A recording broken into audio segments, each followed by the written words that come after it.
আসসালামু আলাইকুম। আমি এস এম আরাফাত ফেরদৌস পড়াশোনা করতেছি ঢাকা মেডিকেল কলেজে। তো আজকে যে চ্যাপ্টারটা নিয়ে কথা বলবো সেটা হলো কেমিস্ট্রি সেকেন্ড পেপারের ফার্স্ট চ্যাপ্টার পরিবেশ রসায়ন। সো মেডিকেল ভর্তি পরীক্ষার জন্য এইটা অনেক গুরুত্বপূর্ণ একটা চ্যাপ্টার। মেডিকেল ভর্তি পরীক্ষার জন্য যদি সবথেকে গুরুত্বপূর্ণ চ্যাপ্টার কেমিস্ট্রি সেকেন্ড পেপারে যদি হয়ে থাকে জৈব রসায়ন, তারপরে গুরুত্বপূর্ণ চ্যাপ্টারটা হলো কিন্তু পরিবেশ রসায়ন। কারণ কি? কারণ লাস্ট 10 বছর ধরে এই চ্যাপ্টারটা থেকে প্রতিবারই প্রশ্ন দিছে, 2টা 4টা এমনকি 6টা প্রশ্ন। সো এই চ্যাপ্টারটা যেহেতু অনেক গুরুত্বপূর্ণ, পাশাপাশি অনেক বড়, সো এই চ্যাপ্টারটা আমি 2টা ভাগে ক্লাস নিব। সো আমি যখন তোমাদেরকে পড়াবো, তোমরা যাতে হাজারি স্যার এবং কবির স্যারের অনুসরণে যতগুলো এমসিকিউ আছে এই এমসিকিউগুলোও পারো, এটা এনশিওর করবো। পাশাপাশি কোচিংয়ের পরীক্ষার জন্য তুমি 100% অ্যান্সার করে আসতে পারো, সেভাবে আমি তোমাকে পড়া দেবো। আর মেডিকেল ভর্তি পরীক্ষাতে কমন পাবাই। সো আমি তোমাদের যেগুলো পড়া দেবো শুধু সেগুলো পড়লেই হবে। অ্যান্ড দেখবা যে হাজারি স্যার এবং কবির স্যারের অনুসরণীতে এই পড়ানোগুলোর ভিতর থেকে প্রশ্ন আসে। কিছু ইনফো বা কিছু এমসিকিউ সর্বোচ্চ 4টা থেকে 6টা, যেটা কবির স্যারের অনুসরণীতে আছে, এগুলো কবির স্যারের অনুসরণী দেখে আমরা মুখস্থ করে ফেলবো। সো চলো আমরা একটা কোয়েশ্চেন ব্যাংক অ্যানালাইসিস করি। কোয়েশ্চেন ব্যাংক অ্যানালাইসিস করলে দেখতে পাবো যে 24-25 সালে এই চ্যাপ্টারটা থেকে টোটাল 4টা প্রশ্ন দিছে। 23-24 সালে এই চ্যাপ্টারটা থেকে 4টা প্রশ্ন দিছে। 22-23 সালে এই চ্যাপ্টারটা থেকে 2টা প্রশ্ন দিছে। 21-22 সালে এই চ্যাপ্টারটা থেকে 6টা প্রশ্ন দিছে। 20-21 সালে 2টা এবং 19-22 সালে 6টা প্রশ্ন দিছে। সো 6টা প্রশ্ন এই চ্যাপ্টারটা থেকে দিয়ে দিচ্ছে, অর্থাৎ 25টা প্রশ্নের মধ্যে যেহেতু 6টা প্রশ্ন দিয়ে দিচ্ছে, সো এই চ্যাপ্টারটা আমাদেরকে খুব ভালোভাবে আয়ত্তে আনতে হবে। এখন যদি আমরা ডিপলি কোয়েশ্চেন ব্যাংক অ্যানালাইসিস করি, ফার্স্ট পার্টটুকু অর্থাৎ যেই পার্টটুকু আমি এই ক্লাসে করাই দেবো, এই পার্টটুকুর সবথেকে ইম্পর্টেন্ট অংশ হলো 3টা। প্রথম একদম বইটা খুললেই আমরা যে অংশটুকু দেখতে পাই সেটা হলো বায়ুমণ্ডলের গঠন এবং এর উপাদান। এই বায়ুমণ্ডলের গঠন এবং উপাদান থেকে বিগত বছরে আমাদের প্রশ্ন দিয়েছে টোটাল 11টা। গ্যাসের সূত্র, বয়েলের সূত্র, চার্লসের সূত্র, তারপর আদর্শ গ্যাস সমীকরণ, এই যে গ্যাসের সূত্রগুলো আছে, এই গ্যাসের সূত্রের ম্যাথ প্লাস ইনফরমেটিভ এমসিকিউ আমাদের বিগত বছরে টোটাল প্রশ্ন দিয়েছে হলো 23টা। ব্যাপন এবং অনুব্যাপন, ব্যাপন এবং অনুব্যাপন নিয়ে আমাদের বইয়ের মধ্যে টোটাল 3টা পেজ দেওয়া আছে বা 3টা পৃষ্ঠা দেওয়া আছে। এই 3টা পৃষ্ঠা থেকেই বিগত বছরে প্রশ্ন আসছে কিন্তু টোটাল 10টা। সো এই অংশটুকুর সব থেকে ইম্পর্টেন্ট পার্ট হলো এই 3টা। এক হলো বায়ুমণ্ডলের গঠন এবং এর উপাদান, এটা আমাদের খুব ভালো পড়তে হবে। তারপর গ্যাসের যে সূত্রগুলো আছে এই সূত্রেরগুলো আমাদেরকে ভালোভাবে মুখস্থ রাখতে হবে। পাশাপাশি সূত্রের যে ম্যাথগুলো আছে, বইয়ের মধ্যে কিছু ম্যাথ দেখবো, বাট খুব ভালো করে দেখবো যেগুলো আমাদের অনুসরণীতে দেওয়া আছে। বিগত বছরে এই সূত্রের থেকে যতগুলো ম্যাথ আসছে সব কিন্তু আমাদের অনুসরণীর ম্যাথগুলোই দিছে। আর ব্যাপন এবং অনুব্যাপন আমরা ভালোভাবে পড়বো। সো চলো আমরা ক্লাসটা শুরু করি।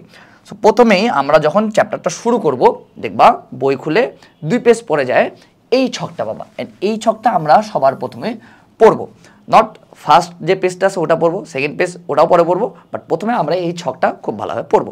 এখন এই ছকটা কেন ভালোভাবে পড়বো? দেখো, আমাদের ব্রেন এমনভাবে ফাংশন করে, যখন অনেকগুলো তথ্য একই সাথে খুব সুন্দরভাবে সাজায় গোছায় দেয়, তাহলে সেটা মুখস্থ করা বেশি সোজা হয়ে যায়। সো এই ছকটার মধ্যে আমাদের যে বায়ুমণ্ডলের গঠন এবং উপাদান রিলেটেড যত সব ইম্পর্টেন্ট এমসিকিউগুলো আছে, প্রায় বেশিরভাগই এই ছকটার মধ্যে সুন্দরভাবে আটায় দেওয়া আছে। এই ছকটা আমরা সবার প্রথমে পড়বো, তারপর আদার্স যে ইনফোগুলো আছে ওগুলো আমরা পড়া শুরু করবো।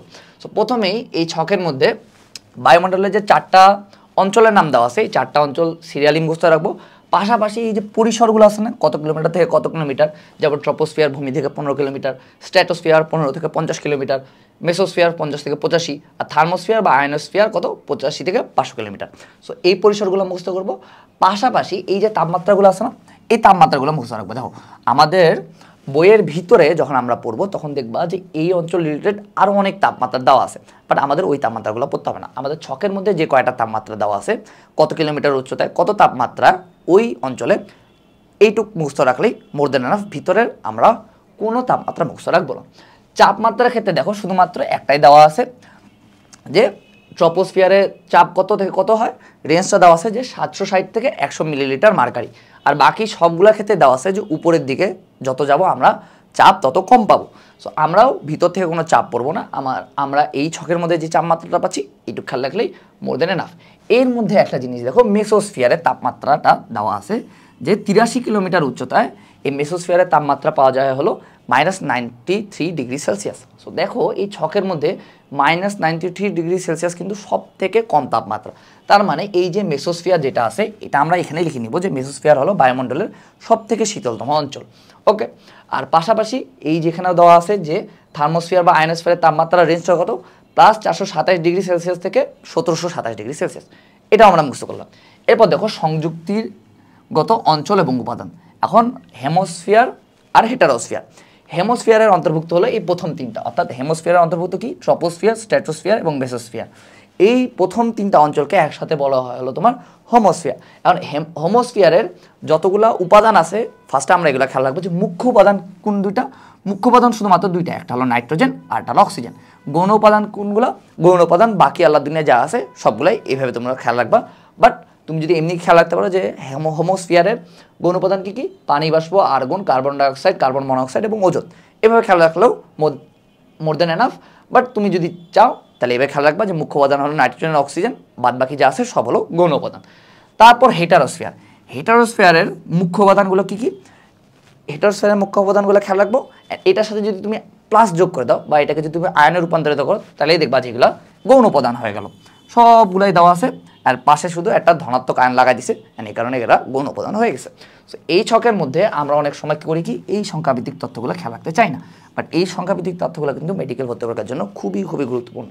সো প্রতিটা সংখ্যাভিত্তিক তথ্য অর্থাৎ নাইট্রোজেন কত পার্সেন্ট আছে, অক্সিজেন কত পার্সেন্ট আছে, আর্গন কত পার্সেন্ট আছে, কার্বন ডাইঅক্সাইড কত পার্সেন্ট আছে, এগুলো সবগুলো খেয়াল রাখতে হবে। আর এই ইনফো রিলেটেড তুমি কিন্তু এমসিকিউ কিন্তু কবির স্যারের অনুশীলনীতে পাবা। সো প্রথম কাজ হলো আমরা এই যে ছকটা আছে, ছকটা ডানে বামে দেখা দেখি নাই, খুবই ভালোভাবে মুখস্থ করে ফেলবো। এরপর আমরা ভূমিকার দিকে যাব। এখন ইন জেনারেলি যেভাবে পড়তে হবে ওটা আমরা শুরু করব। সো প্রথমেই বায়ুমণ্ডলের উচ্চতা কত পর্যন্ত? বায়ুমণ্ডলের উচ্চতা হলো 500 কিলোমিটার পর্যন্ত, ঠিক আছে। অ্যান্ড এরপরে দেখো যে বায়ুমণ্ডলের মুখ্য উপাদান দুইটা দেওয়া আছে, একটা হলো নাইট্রোজেন এবং অক্সিজেন। আর পাশাপাশি আমরা ছকে কিন্তু এটার পার্সেন্টেজটাও খেয়াল রাখছিলাম। নাইট্রোজেন গ্যাস থেকে হলো তোমার 78.09 এবং অক্সিজেন থেকে 20.95%। ওকে, এবার দিয়ে আর কিছু পড়তে লাগবে না তোমাকে এই ভূমিকা থেকে, ঠিক আছে। এরপরে আসি আমাদের যে বায়ুমণ্ডল বা অ্যাটমসফিয়ারের উচ্চতা কত পর্যন্ত, এটা আগে পড়ছি যে 500 কিলোমিটার পর্যন্ত। নাইট্রোজেন গ্যাস থাকে কত পার্সেন্ট, অক্সিজেন গ্যাস কত পার্সেন্ট, কার্বন ডাইঅক্সাইড গ্যাস কত পার্সেন্ট, এটা আমরা ছক থেকে মুখস্থ করছি। এরপর দেখো কোচিংয়ের পরীক্ষার একটা জাতীয় প্রশ্ন, এটা তুমি যেই কোচিংয়ে পরীক্ষা দাও না কেন এই প্রশ্নটা পাবাই, কারণ তারা তোমাদের আটকাতে চায়। সো 75% যে গ্যাসীয় মিশ্রণ থাকে সেটা হলো কত পর্যন্ত থাকে? ভূপৃষ্ঠ থেকে 11 কিলোমিটার পরিসরে। আর 99% গ্যাসীয় মিশ্রণ থাকে কত কিলোমিটার ব্যাপী অঞ্চলে? 30 কিলোমিটার ব্যাপী অঞ্চলে। সো এই লাইনটা আমরা একটু ভালোভাবে খেয়াল রাখবো, এগুলো কিন্তু কোচিংয়ের পরীক্ষা দিয়ে দেয়। এরপর দেখো বায়ুমণ্ডলের বৈশিষ্ট্য। বায়ুমণ্ডলের বৈশিষ্ট্যের মধ্যে তোমাকে এই পর্যন্ত পড়তে হবে, ঠিক আছে। অর্থাৎ শুরু থেকে এই পর্যন্ত যতগুলো ইনফো দেওয়া আছে এই ইনফোগুলো মুখস্থ রাখতে হবে। বৈশিষ্ট্য মেডিকেল ভর্তির জন্য সবসময় গুরুত্বপূর্ণ, আর বায়ুমণ্ডলের বৈশিষ্ট্য অবশ্যই খেয়াল রাখতে হবে। তো এখানের মধ্যে যতগুলো সংখ্যাভিত্তিক তথ্য যা ইনফো দেওয়া আছে অর্থাৎ শুরু থেকে এই পর্যন্ত আমরা মুখস্থ করব। এখন এখানে দেখো কিছু চাপের কথা বলা আছে যে 15 কিলোমিটার উচ্চতায় প্রায় 100 মিলিলিটার মার্কারি বায়ুচাপ দেখা যায়। 100 কিলোমিটার উচ্চতায় চাপ মাত্রা থাকে 3 × 10⁻⁷ অ্যাটমসফিয়ার। এগুলো আসলে তোমার খেয়াল রাখার দরকার নেই, বাট তোমার যদি ইচ্ছা একবার রিডিং দিয়ে দিতে পারো, বাট এগুলো মেডিকেল ভর্তি পরীক্ষার জন্য তত গুরুত্বপূর্ণ না। কিন্তু এই যে শুরু থেকে এখান থেকে এই পর্যন্ত যতগুলো বৈশিষ্ট্য দেওয়া আছে বায়ুমণ্ডলের, এগুলো আমরা খেয়াল রাখবো, ঠিক আছে। আচ্ছা, এরপর আসি বায়ুমণ্ডলের গুরুত্ব। বায়ুমণ্ডলের গুরুত্বটাও আমাদেরকে পুরাটা ভালোভাবে পড়তে হবে। এর মধ্যে দেখো এখানে খুবই ইম্পর্টেন্ট একটা এমসিকিউ আছে, পাশাপাশি কবির স্যারের অনুশীলিত এই প্রশ্ন পাওয়া যে বর্তমান পৃথিবীর গড় তাপমাত্রা কত? সেটা হলো 15 ডিগ্রি সেলসিয়াস। সো বর্তমান পৃথিবীর গড় তাপমাত্রা হলো কত? 15 ডিগ্রি সেলসিয়াস। আর যদি বায়ুমণ্ডলে কার্বন ডাইঅক্সাইড এবং জলীয় বাষ্প না থাকতো তাহলে বায়ুমণ্ডলের তাপমাত্রা কত হতো? তাহলে সেটা হয়তো -30 ডিগ্রি সেলসিয়াস। সো এই দুইটা ইনফো আমরা খুব ভালোভাবে খেয়াল রাখবো। প্রথম কথা হলো গড় তাপমাত্রা কত? 15 ডিগ্রি সেলসিয়াস। যদি আমাদের কার্বন ডাইঅক্সাইড এবং জলীয় বাষ্প না থাকতো তাহলে গড় তাপমাত্রা কত হতো? -30 ডিগ্রি সেলসিয়াস। এখন কোচিংয়ের পরীক্ষায় না এই প্রশ্নটা আর একটু ঘুরাই দেয়, বলতো যে বায়ুমণ্ডলের তাপমাত্রা রক্ষা করে কোন দুটি উপাদান? একটা হলো কি কার্বন ডাইঅক্সাইড, আর একটা কি জলীয় বাষ্প বা H2O অণু। ওকে, আর বাদ বাকি যা আছে এগুলো একবার রিডিং দিলেই তোমার খেয়াল থাকবে। এরপরে আমরা আসি যে বায়ুমণ্ডলের অঞ্চলসমূহ, এটা তো আমরা আগেই পড়ছি ছকের মধ্যে সুন্দর মতন যে 4টা অঞ্চল দেওয়া আছে, পাশাপাশি এই রেঞ্জটা এটা হলো আমাদের খুব ভালোভাবে মুখস্থ করে ফেলতে হবে, তারপর আমরা এগুলোতে আসবো, ঠিক আছে। এখন এর মধ্যে একটা জিনিস দেখো যে ট্রপোস্ফিয়ার যেটা আছে, অর্থাৎ যেটা হলো সবার নিম্নের অঞ্চল যেখানে আমরা থাকি, এই ট্রপোস্ফিয়ারে সবসময় হলো ঝড়ঝঞ্ঝা লেগেই থাকে। কারণ আমরা আমাদের আশেপাশে ঝড়টর হইতে দেখি না, ট্রপোস্ফিয়ারে তো ঝড় হবেই। সো এই যেহেতু ঝড়ঝঞ্ঝা প্রভৃতি প্রাকৃতিক বিপর্যয় ঘটে, এই জন্য ট্রপোস্ফিয়ারের একটা নাম আছে, সেটা হলো কি ক্ষুদ্রমণ্ডল। ক্ষুদ্রমণ্ডল বা এখানে সবসময় ঝড়ঝঞ্ঝা যদিও লেগে থাকে, তাও এখানে সব ধরনের বিমান এখান দিয়ে চলতে থাকে। অর্থাৎ বিমান চলাচল করে কোন অঞ্চলে? ট্রপোস্ফিয়ার। আর স্ট্র্যাটোস্ফিয়ারে কোনো ঝড় বৃষ্টি হয় না। সো স্ট্র্যাটোস্ফিয়ারের নামটা কি? সেটাকে বলা হয় হলো শান্তমণ্ডল। এটা আমরা খেয়াল রাখতাম কীভাবে? দেখো ট্রপোস্ফিয়ার হলো তোমার ক্ষুদ্রমণ্ডল, আমার হলো প্যাচ লাগতো ট্রপোস্ফিয়ার এবং স্ট্র্যাটোস্ফিয়ার। তোমার মেসোস্ফিয়ার এবং থার্মোস্ফিয়ার বা আয়নোস্ফিয়ার এগুলাতে প্যাচ লাগবে না, তোমার প্যাচ লাগবে এই দুইটাতে খেয়াল রাখাতে, যে ট্রপোস্ফিয়ারকে কী বলে, স্ট্র্যাটোস্ফিয়ারকে কী বলে। সো আমি খেয়াল রাখতাম যে স্ট্র্যাটোস্ফিয়ার, এই স্ট্র্যাটোস্ফিয়ারের নামের সামনে স আছে না, দন্তাস, সো এটা কী হবে, শান্তমণ্ডল। আর ট্রপোস্ফিয়ার হবে হলো তোমার কি, এটা হবে তোমার ক্ষুদ্রমণ্ডল, কারণ এখানে ঝড়ঝঞ্ঝা সবসময় লেগে থাকে। আর এখানে একটা জিনিস দেখো যে স্ট্র্যাটোস্ফিয়ারের আবহাওয়া সবসময় শুষ্ক এবং শান্ত থাকে বলে এখানে জেট বিমান চলাচল করে। সো নর্মাল যে বিমান আছে প্রায় সব ধরনের বিমানই চলাচল করে হলো তোমার ট্রপোস্ফিয়ারে, আর যেগুলো জেট বিমান আছে এগুলো চলাচল করে কিন্তু স্ট্র্যাটোস্ফিয়ারে। আর এখানে দেখো আমাদের ব্র্যাকেটের মধ্যে একটা সংখ্যাভিত্তিক তথ্য দেওয়া আছে, এটা আমরা অনেকে স্কিপ করে যাই, বাট এটা স্কিপ করা যাবে না, এটা মেডিকেল ভর্তি পরীক্ষার জন্য অনেক গুরুত্বপূর্ণ, পাশাপাশি কোচিংয়ের পরীক্ষাতে পাবাই। সেটা হলো সাধারণ বিমানসমূহ আকাশে 40,000 ফিট থেকে 42,000 ফিট, আর কিলোমিটারে কত, 12.2 কিলোমিটার থেকে 12.8 কিলোমিটার উচ্চতায় চলাচল করে থাকে। এরপর দেখো একটা ইম্পর্টেন্ট ইনফো দেওয়া আছে, এটা নিয়ে আমি একটু কথা বলি। এখন ট্রপোস্ফিয়ার যেটা আছে, ট্রপোস্ফিয়ারে তাপমাত্রা যত উপরে যাবা তত হ্রাস পাবে। এখন এই যে তাপমাত্রা যত উপরে যাচ্ছি তত হ্রাস পাচ্ছে, এই তাপমাত্রার পরিবর্তনটাকে বলে আমাদের ল্যাপস রেট। আর যেহেতু ট্রপোস্ফিয়ারে যত উপরে যাচ্ছি তত তাপমাত্রা কমতেছে, তাই এটাকে আমরা স্বাভাবিক ধরে নিচ্ছি, এই স্বাভাবিক ধরে নেওয়াটাকে বলা হয় তোমার পজিটিভ ল্যাপস রেট। এখন আমরা একটা জিনিস খেয়াল রাখবো এইভাবে, সেটা হলো পজিটিভ নেগেটিভ পজিটিভ নেগেটিভ। এখন পজিটিভ নেগেটিভ দিয়ে কী বোঝাচ্ছে, দেখো ট্রপোস্ফিয়ার যেখানে আছে সেখানে হলো পজিটিভ ল্যাপস রেট, অর্থাৎ যত তুমি উপরে যাবা তত তাপমাত্রা কমবে। তারপর আসে হলো স্ট্র্যাটোস্ফিয়ার, 2 নম্বর যে অঞ্চলটা, স্ট্র্যাটোস্ফিয়ারে যত তুমি উপরে যাবা তত তাপমাত্রা হলো তোমার বাড়বে, অর্থাৎ এখানে নেগেটিভ ল্যাপস রেট ঘটবে। এরপর আসে হলো মেসোস্ফিয়ার, মেসোস্ফিয়ারে তুমি যত উপরে যাবা তত তাপমাত্রা কমবে, অর্থাৎ এখানে ঘটবে হলো কি, পজিটিভ ল্যাপস রেট। লাস্টের স্তরটা কি, 4 নম্বর স্তর, সেটা হলো থার্মোস্ফিয়ার বা আয়নোস্ফিয়ার। থার্মোস্ফিয়ার বা আয়নোস্ফিয়ারে কী হবে, নেগেটিভ ল্যাপস রেট, অর্থাৎ নেগেটিভ ল্যাপস রেট মানে কি, যত উপরে যাবা তত তাপমাত্রা বাড়বে। সো ট্রপোস্ফিয়ারে হলো তোমার পজিটিভ ল্যাপস রেট, স্ট্র্যাটোস্ফিয়ারে নেগেটিভ ল্যাপস রেট, তারপর হলো তোমার মেসোস্ফিয়ারে পজিটিভ ল্যাপস রেট, আর যেটা হলো আমাদের সবার লাস্টের স্তর থার্মোস্ফিয়ার বা আয়নোস্ফিয়ার, এখানে হবে নেগেটিভ ল্যাপস রেট। সো এইভাবে আমরা ল্যাপস রেটগুলো খেয়াল রাখবো, আর শুধু একটাই খেয়াল রাখবো, সেটা হলো যত তাপমাত্রা হ্রাস পাবে উপরে গেলে সেটা হলো পজিটিভ, আর এটার উল্টাটা কি, যত উপরে যাব যদি তাপমাত্রা বৃদ্ধি পায় সেটা হলো নেগেটিভ। আর এইভাবে খেয়াল রাখবো পজিটিভ নেগেটিভ, তাইলে ইজিলি 4টা স্তরেরই আমরা ল্যাপস রেটগুলো খেয়াল রাখবো। এরপরে আমরা আসি যে খুবই গুরুত্বপূর্ণ একটা এমসিকিউ, যেটা আমাদের অনুশীলিতও আছে, যে ওজোন স্তর কোথায় থাকে। সো ওজোন স্তর থাকে হলো তোমার স্ট্র্যাটোস্ফিয়ারে। সো স্ট্র্যাটোস্ফিয়ারে থাকে হলো ওজোন স্তর, আর ওজনের যে সংকেতটা আছে এই যে জানা লাগবে, সেটা হলো O3। আর এটা কোথা থেকে সৃষ্টি হয়, সেটা হলো তোমার অক্সিজেন থেকে সৃষ্টি হয়। আর এই ওজোন স্তরের কাজটা কি, ওজোন স্তরের কাজটা হলো যে ইউভি রশ্মি আছে, এই ইউভি রশ্মিগুলোকে শোষণ করে নেয়। আর ইউভি রশ্মি আমাদের কী কী ক্ষতি করে এটা আমরা একটু সামনে পাবো। সো ইউভি রশ্মি শোষণকারী ওজোন স্তর থাকে কোথায়, সেটা হলো থাকে হলো স্ট্র্যাটোস্ফিয়ারে। এরপরে এখানে দেখো যেটা আমরা ছকে বলছিলাম, যে স্ট্র্যাটোস্ফিয়ার এর পরে যে মেসোস্ফিয়ার আছে, এই মেসোস্ফিয়ারে আমাদের বায়ুমণ্ডলের শীতলতম অবস্থায় পৌঁছায়, সেটা কত, সেটা হলো 83 কিলোমিটার উচ্চতায় -93 ডিগ্রি সেলসিয়াস। সো মেসোস্ফিয়ার হলো বায়ুমণ্ডলের শীতলতম অঞ্চল। এরপরে দেখো যে কেন এখানে হলো তোমার সবসময় শীতল থাকে, শীতল যে থাকে -93 ডিগ্রি সেলসিয়াস, এটার কারণটাও জানতে হবে, যে মেসোস্ফিয়ারে তাপমাত্রা আসার কারণ কি, ইউভি রশ্মি শোষণকারী ওজোন অণু পাশাপাশি অন্যান্য রাসায়নিক পদার্থের অনুপস্থিতি। এরপর মেসোস্ফিয়ারের শেষ প্রান্তে রয়েছে মেসোপাউস। এখানে একটা কথা বলে রাখি, তোমার ট্রপোস্ফিয়ার আর মেসোস্ফিয়ার এই দুইটার অঞ্চলের শেষে থাকে হলো একটা পাউস, অ্যান্ড ওই পাউসটার নাম ওই অঞ্চলের নাম অনুযায়ী হয়। ট্রপোস্ফিয়ারের শেষে থাকে ট্রপোপাউস, মেসোস্ফিয়ারের শেষে থাকে হলো তোমার মেসোপাউস। সো এখান থেকে আমরা জাস্ট একটু খেয়াল রাখবো, আর কিছু পড়া লাগবে না। এরপর দেখো হলো থার্মোস্ফিয়ার বা আয়নোস্ফিয়ারের ক্ষেত্রে অনেক সংখ্যাভিত্তিক তথ্য দেওয়া আছে। আমি বলছি এই অংশটুকু যত সংখ্যাভিত্তিক তথ্য আছে সব আমরা শুধুমাত্র ওই ছকটা থেকেই পড়বো। সো ভিতরে যা যা সংখ্যাভিত্তিক তথ্য দেওয়া আছে এগুলো আমাদের পড়া লাগবে না। এরপর দেখো এখানে কি কি থাকে এই থার্মোস্ফিয়ার বা আয়নোস্ফিয়ারে, এখানে ধনাত্মক আয়ন পরমাণু এবং অণুর মিশ্রণ থাকে। মুখ্য উপাদানগুলো কী কী, গৌণ উপাদানগুলো কী কী, এগুলো তো আমরা পড়ছি ছক থেকে।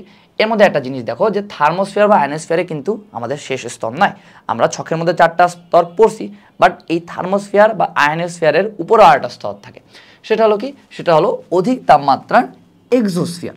এখন এই এক্সোস্ফিয়ারে কী কী থাকে, এটা হলো খুবই খুবই গুরুত্বপূর্ণ। যে কোচিংয়ের পরীক্ষা দাও না কেন এই প্রশ্নটা পাবাই, যে এক্সোস্ফিয়ারের উপাদান কী কী। এক্সোস্ফিয়ারে 2টা গ্যাস হলো বেশি পরিমাণে থাকে, সেটা হলো হাইড্রোজেন আর হিলিয়াম। আর এক্সোস্ফিয়ারও শেষ না, এক্সোস্ফিয়ারের উপরের দিকে কী আছে, এক্সোস্ফিয়ারের উপরের দিকে রয়েছে হলো তোমার চৌম্বক স্ফিয়ার। সো চৌম্বক স্ফিয়ারে কি থাকে, যে প্রোটন এবং ইলেকট্রনের চৌম্বক ক্ষেত্রের সমন্বয়ে সৃষ্ট এই চৌম্বক ক্ষেত্র বায়ুমণ্ডলকে ঘিরে রাখে। সো চৌম্বক ক্ষেত্রে বা চৌম্বক স্ফিয়ারে মেইনলি থাকে হলো চৌম্বক ক্ষেত্র, একটু খেয়াল রাখলে মোর দেন এনাফ। বাট আবার বলে দিচ্ছি, এই যে এক্সোস্ফিয়ারে কী কী থাকে এটা খেয়াল রাখা কিন্তু খুবই গুরুত্বপূর্ণ। আচ্ছা, এরপরে আমরা আসি যে তাপমাত্রা ভিত্তিক, যেটা আমি ছকে পড়াইছিলাম, যে ট্রপোস্ফিয়ার, স্ট্র্যাটোস্ফিয়ার এবং মেসোস্ফিয়ার, এই তিনটা হলো তোমার হোমোস্ফিয়ারের অন্তর্ভুক্ত। আর হেটারোস্ফিয়ারের অন্তর্ভুক্ত কী কী, থার্মোস্ফিয়ার এবং এক্সোস্ফিয়ার। সো এখান থেকে জাস্ট একটু খেয়াল রাখবো। আর একটা জিনিস দেখো, এটা হলো কোচিংয়ের পরীক্ষায় দেয় যে আর্গনের পরিমাণ বায়ুমণ্ডলে কত, যদিও এটা বইয়ের ভিতরে দেওয়া নাই, অ্যান্ড এটা আমাদের ছকের মধ্যে 0.93% দেওয়া আছে। সো অনেক সময় আমরা এটা পরীক্ষার হলে ভুল করি, বাট বইয়ের চিপার মধ্যে দেওয়া আছে আর্গন কিন্তু থাকে হলো 1%।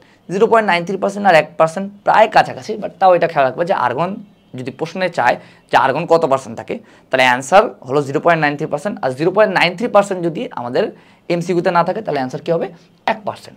আচ্ছা, এরপরে আমরা আসি, এগুলো পড়া লাগবে না, পড়া লাগবে না, পড়া লাগবে না। আর যারা ভার্সিটি অ্যাসপিরেন্ট আসো, তারা শুধুমাত্র এই কীভাবে ওজন অনুসৃষ্ট হয় এই বিক্রিয়াটা একবার দেখে নিবা, মেডিকেল অ্যাসপিরেন্টদের দেখার দরকার নেই।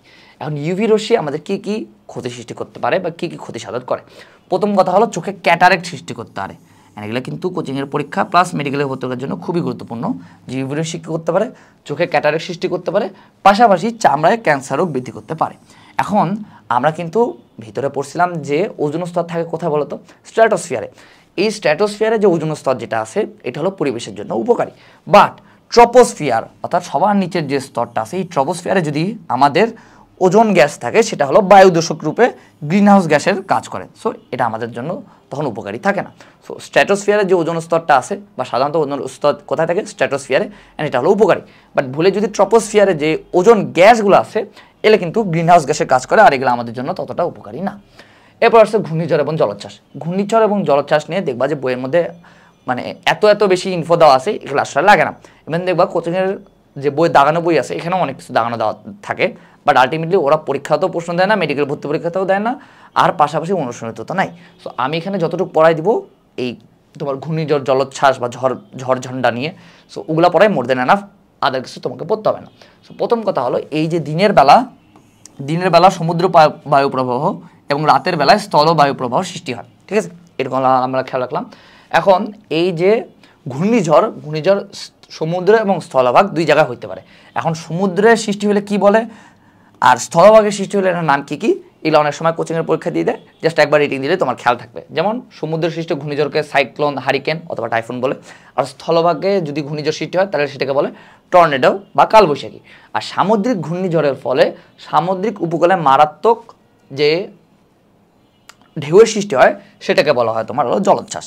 এখন এই যে আমরা শুরুর দিকে বললাম না, দিনের বেলায় সমুদ্র বায়ু প্রবাহ এবং রাতের বেলায় স্থলবায়ু প্রবাহ সৃষ্টি হয়, এটা আমার অনেক সময় মানে কী বলতো প্যাচ লাগা যেত, যে দিনের বেলায় কি হয় আর রাতের বেলায় কি হয়, এই সমুদ্র বায়ু প্রবাহ না স্থলবায়ু প্রবাহ।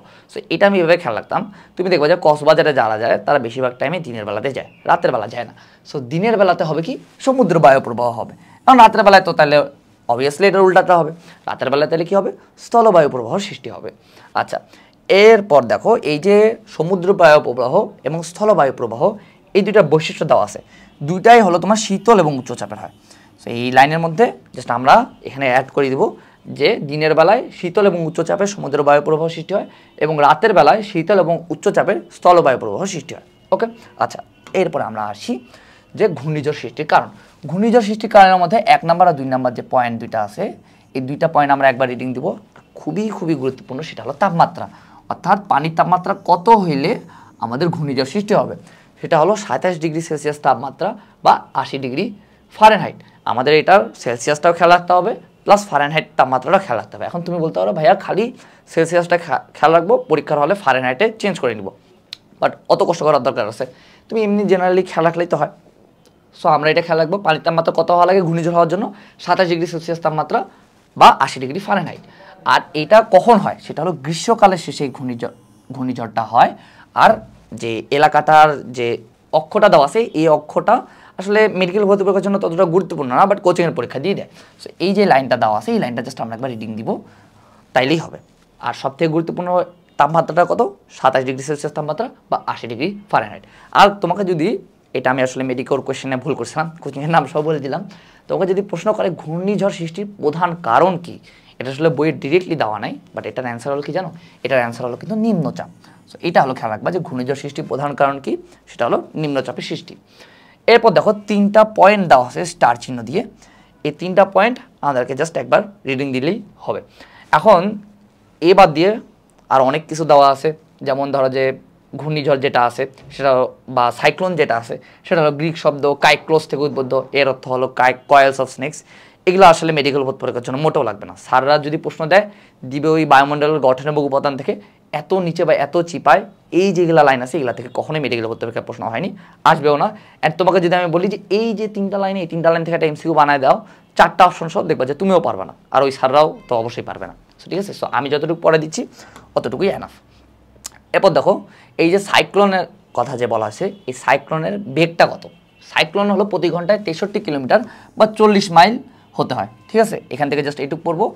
আর এখানে আরও 3টা লাইন দেওয়া আছে যে কোন কোন অঞ্চলে এই যে সাইক্লোনটার নাম কি কি। যেমন ধরো যে ভারত মহাসাগরীয় অঞ্চলে একে বলা হয় সাইক্লোন, জাপান উপকূলে একে বলা হয় টাইফুন, ফিলিপাইনে টাইফুন বা বাগিও, মেক্সিকো অঞ্চলে এটাকে বলা হ্যারিকেন, এবং অস্ট্রেলিয়া উপকূলেও এটা সাইক্লোন নামে পরিচিত। তুমি জাস্ট এইটুকু জানবা, আর বাদ বাকি কোনো কিছু তোমাকে জানা লাগবে না। এরপর দেখো সামুদ্রিক জলোচ্ছ্বাস। সামুদ্রিক জলোচ্ছ্বাসে তোমার যে ঢেউটা আছে এটা কত উঁচু হয়, পাশাপাশি এর গতিবেগটা কত, দুইটা জানা লাগবে। প্রথম কথা হলো যে ঢেউর উচ্চতা কত, 100 ফুট। খেয়াল রাখা ইজি, জলোচ্ছ্বাস হলো 100 তে 100, তার মানে এর উচ্চতা হবে 100 ফুট। আর গতিবেগ কত, ঘন্টায় হলো 500 মাইলেরও বেশি হতে পারে। এখন এই যে জলোচ্ছ্বাস যেটা আছে, জলোচ্ছ্বাস হলো সুনামি রূপও নিতে পারে। এখন সুনামি রূপ কখন নেয়, যদি সমুদ্র তলদেশে ভূমিকম্প, ভূমিধস বা আগ্নেয়গিরির অগ্নুৎপাত হয়, তাইলে যে জলোচ্ছ্বাসের সৃষ্টি হয় তাহলে সেটা হলো সুনামি বলে। এখন কি কি, একটা হলো ভূমিকম্প, ভূমিধস বা আগ্নেয়গিরির অগ্নুৎপাত, এগুলার কারণে আমাদের যে জলোচ্ছ্বাস যেটা আছে এটা সুনামির রূপ নেয়। বাদ বাকি আর কোনো কিছু তোমাকে পড়া লাগবে না। এখন আসলে এই ছকটা আমাদেরকে এখান থেকে জাস্ট ছকটা পড়তে হবে। ছকটা দেখবা যে আমাদেরকে সব পড়া লাগবে না, যদিও আমি সব দাগায় রাখছি, তুমি জাস্ট একবার রিডিং দিবা সবগুলো, বাট 3টা শুধুমাত্র মুখস্থ রাখবা। 3টা কি কি, একটা হলো সিডর, একটা হলো আইলা, আর একটা হলো তোমার কই গেল মহাসেন। এই 3টা জিনিস বা এই 3টা কত সালে হয়েছে, পাশাপাশি কোথায় কোথায় হয়েছে, এই 3টা হলো খেয়াল রাখবা। সো আমরা শুধুমাত্র মুখস্থ রাখবো এই 3টা, আর বাদ বাকি যেগুলো আছে এগুলো একবার রিডিং দিয়ে দেবো। বাদ বাকিগুলো আসলে কোচিংয়ের পরীক্ষা দিয়ে দেয়, পাশাপাশি এই ছক থেকে দেয়, বাট বেশিরভাগ সম্ভাবনা আছে যে এই 3টা থেকেই দেওয়ার সম্ভাবনা বেশি। আর তুমি আমাকে জিজ্ঞাসা করতে পারো কেন ভাইয়া, দেখবা এগুলো সব বাংলাদেশ রিলেটেড, আর বাংলাদেশে এগুলো প্রচণ্ড ক্ষতি সাধন করছিল, অ্যান্ড এই কারণে বাংলাদেশ রিলেটেড যে কোনো ইনফোই মেডিকেল ভর্তি পরীক্ষার জন্য গুরুত্বপূর্ণ। সো আমরা এখান থেকে শুধুমাত্র এই 3টা পড়বো, বাদ বাকিগুলো একবার রিডিং দিয়ে দিব। আর ঘূর্ণিঝড় বা সাইক্লোন বা জলোচ্ছ্বাস সৃষ্টির মূলে কী রয়েছে এই প্যারাটুকু নিজে একবার জাস্ট রিডিং দিয়ে দিব, ততটা ইম্পর্টেন্ট না। এখন গ্যাসীয় অবস্থায় পদার্থের উল্লেখযোগ্য বৈশিষ্ট্য, এগুলো বাচ্চাকালের পড়াশোনা যতগুলো পয়েন্ট আছে এই পয়েন্টগুলো জাস্ট একবার রিডিং দিয়ে দিব, তাইলেই হবে।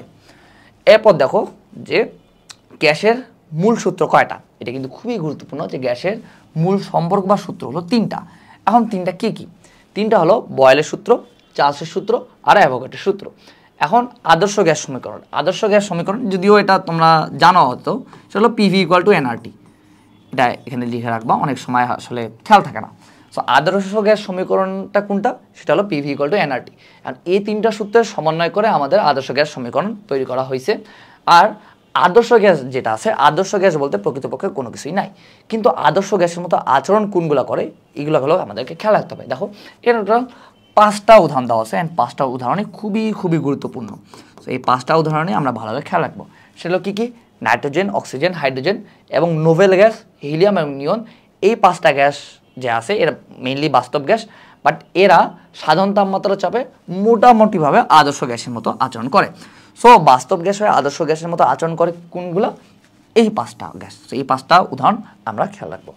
এরপরে আমরা আসি যে গ্যাসের আয়তন, চাপ এবং তাপমাত্রার একক, খুবই খুবই গুরুত্বপূর্ণ। এখানে একটা জিনিস বলে রাখি, এই যে গ্যাসের আয়তন, চাপ এবং তাপমাত্রার একক, এইটা থেকেই বিগত বছর প্রশ্ন দিয়েছে টোটাল 3টা। সো এখানে আমাদেরকে জাস্ট মুখস্থ রাখতে হবে, কেমন করে হয়েছে এগুলো জানা তোমার দরকার নেই। সো প্রথমে আসলো আয়তনের একক।